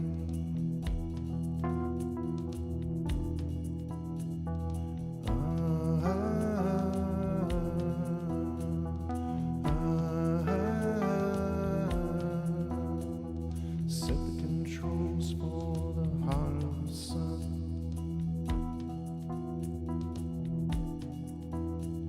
The heart of the sun, the heart of the sun, the heart of the sun, the heart of the sun.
Witness the man who waves at the wall, making the shape of his questions to heaven. Whether the sun will fall in the evening, will he remember the lesson of giving?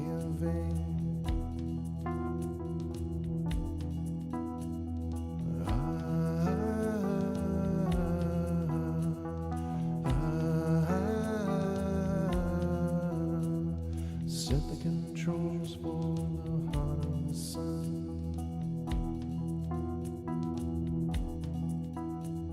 The heart of the sun, the heart of the sun, the heart of the sun, the heart of the sun, the heart of the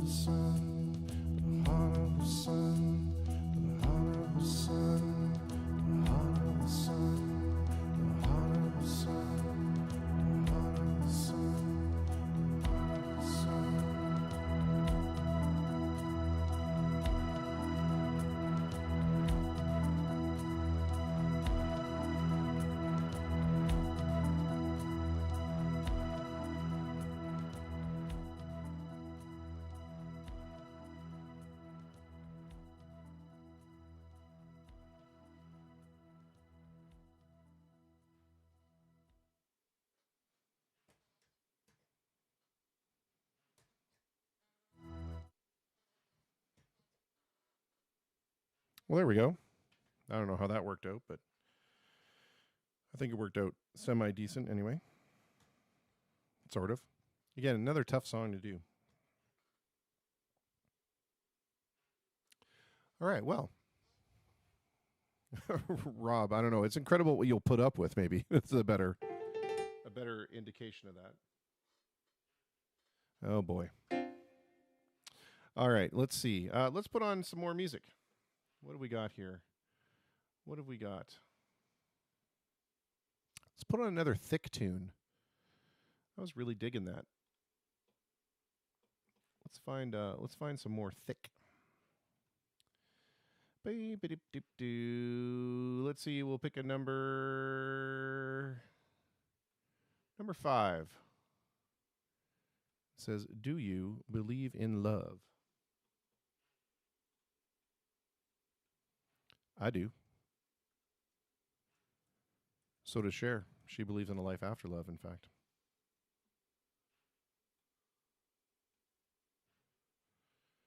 Oh, come on now. Come on, keyboard.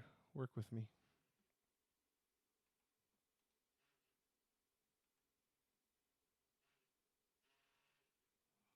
All right. Let's hear this.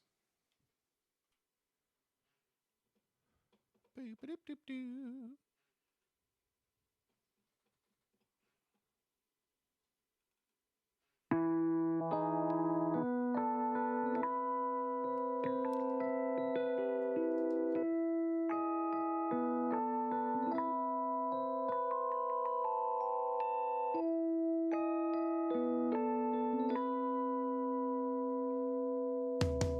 Over time, we hear them talk of faith and misery. Why don't you ask my pride? She used to call me baby to stay in bed for just a while. Why don't you ask? Do you believe in love? Do you believe in love? Do you believe that love is gonna find you? After time, we've heard it all. Is this love or is it war? Why don't you ask my tribe? She used to call me crazy to stay in bed for just a while. All I can ask is, do you believe in love? Do you believe in love? Do you believe that love is gonna find you? Even now, protocol, bound within the frame of me.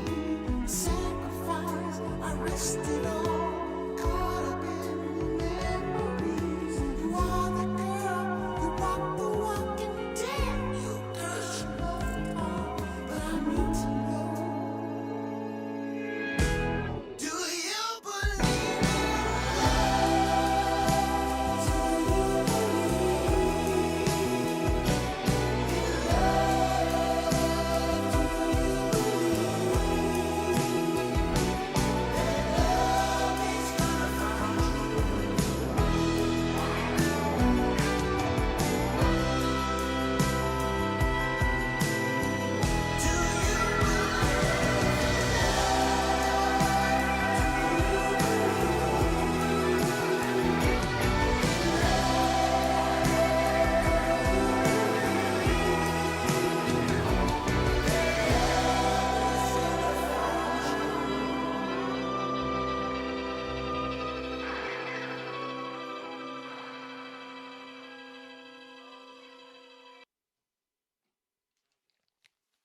Well, the curse of OBS came back.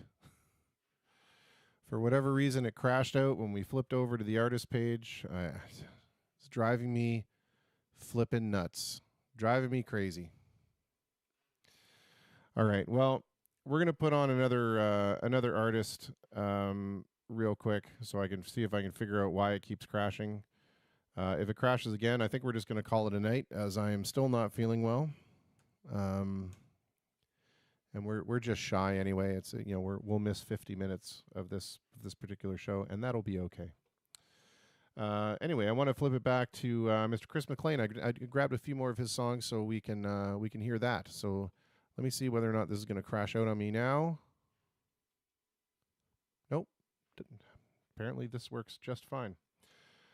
All right. Well, this is Chris McLean, and the song is called Hobos.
from the ties of wealth,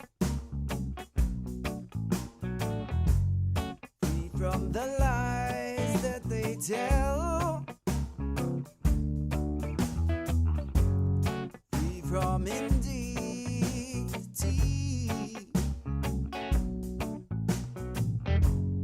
free to be who you're meant to be.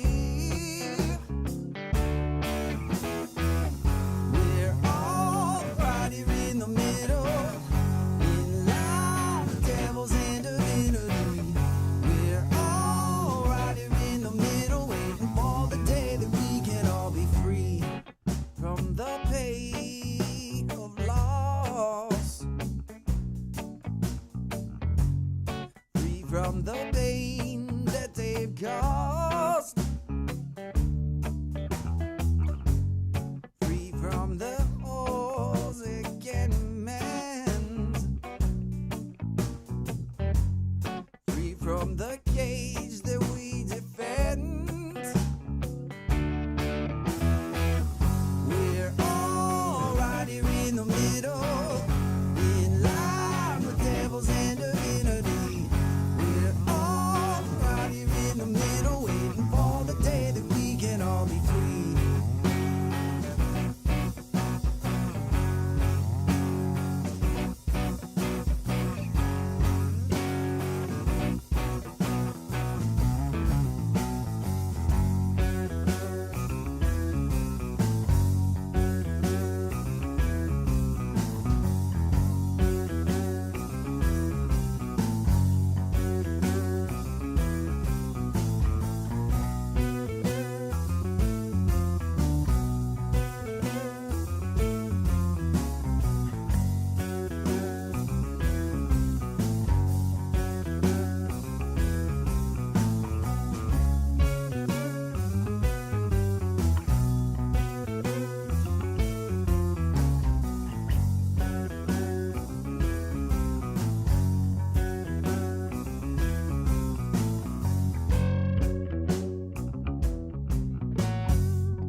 We're all right here in the middle, in line with devils and divinity.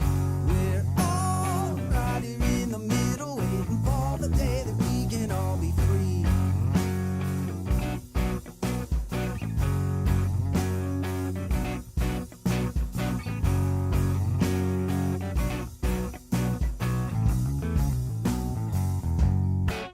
From the lure of greed, free from the things we think we need,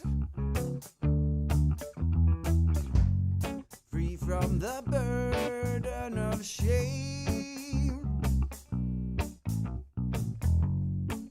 free to share the love that we made. We're all right here in the middle, in line with devils and divinity. We're all right here in the middle, waiting for the day that we can all be free.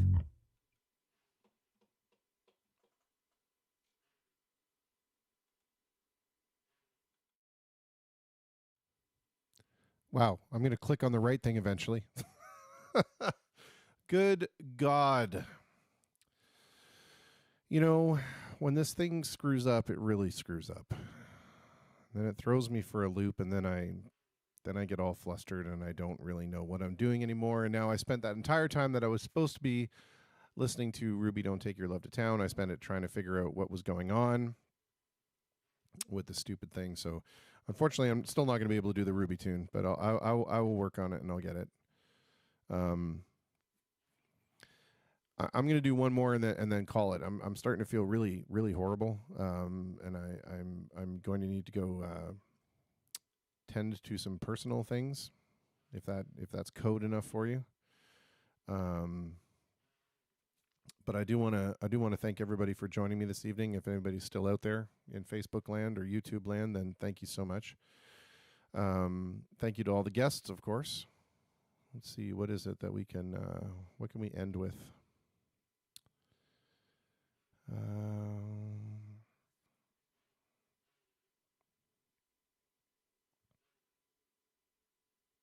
Let's end with this one. I don't think we've done this one yet. At least not on the good stream. On the poo stream, I think we did it.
All right.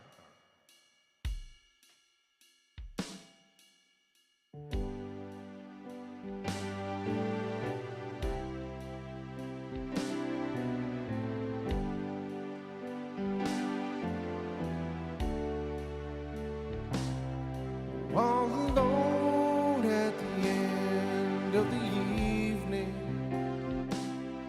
and the bright lights are faded blue.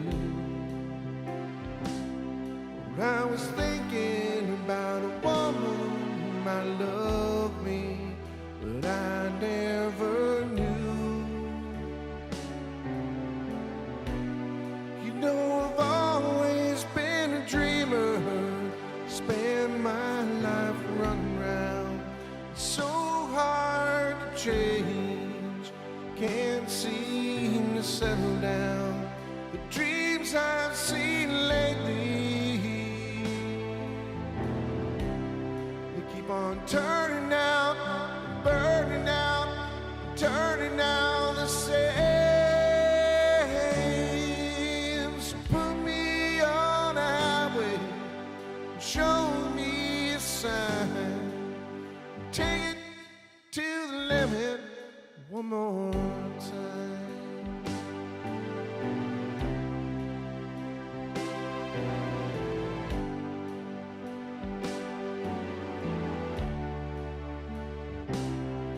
You can spend all your time making money.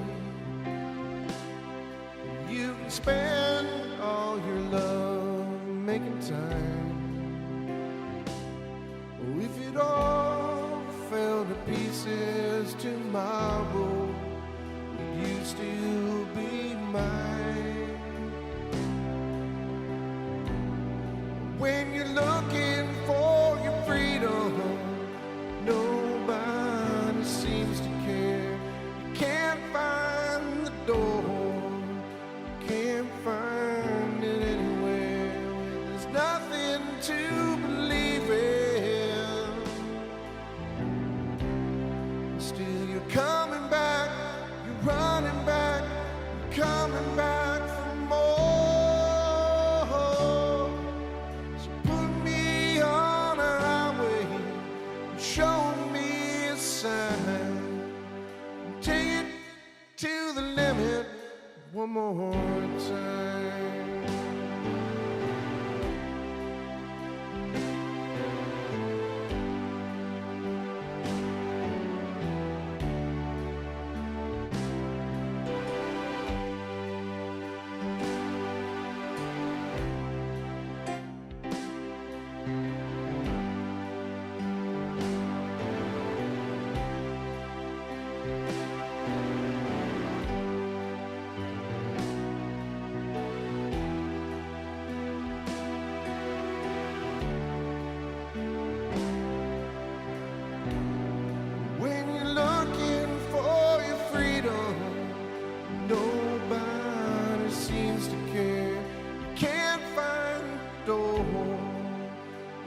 take it to the limit one more time.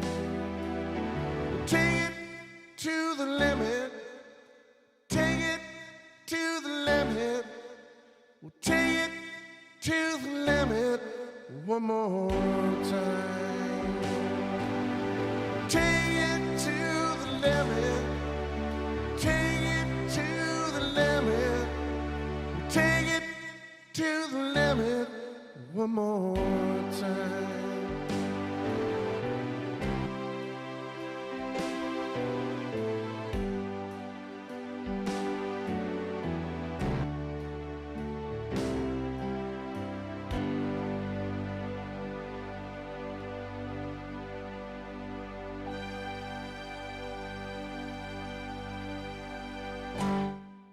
All right. Well, there we go. Unfortunately, that's going to do it for me because I'm getting a little wobbly here. So I'm gonna sign off and thank you guys so much for joining me as always. I want to say a big thank you to our sponsors, Rockstar Music Hall, the Platinum Room, Windsor Weddings, and Border City Dance. The cool thing about them is they're helping offset the costs of doing the streaming out to the multi-platforms, which is fantastic. So thank you very much to them.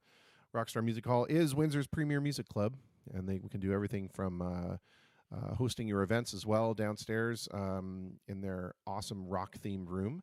You can also catch a lot of shows that they do there. They do a lot of the drag shows. They do some theater shows as well. And then directly upstairs from them is the Platinum Room. It's an event center. They can do full catering. They can do full events. They've got a stage up there as well. It's a very fancy room. And if it's very popular in terms of wedding reception destinations. But did you know that also housed within the Platinum Room in Rockstar at 2418 Central Avenue is also Windsor Weddings. And they can do everything from planning the entire wedding all the way down to the officiant. So you can get married in the same venue. And that's kind of cool because if you're not in that church wedding thing and you just want to have a social event, you can do it all under one roof, which is pretty cool.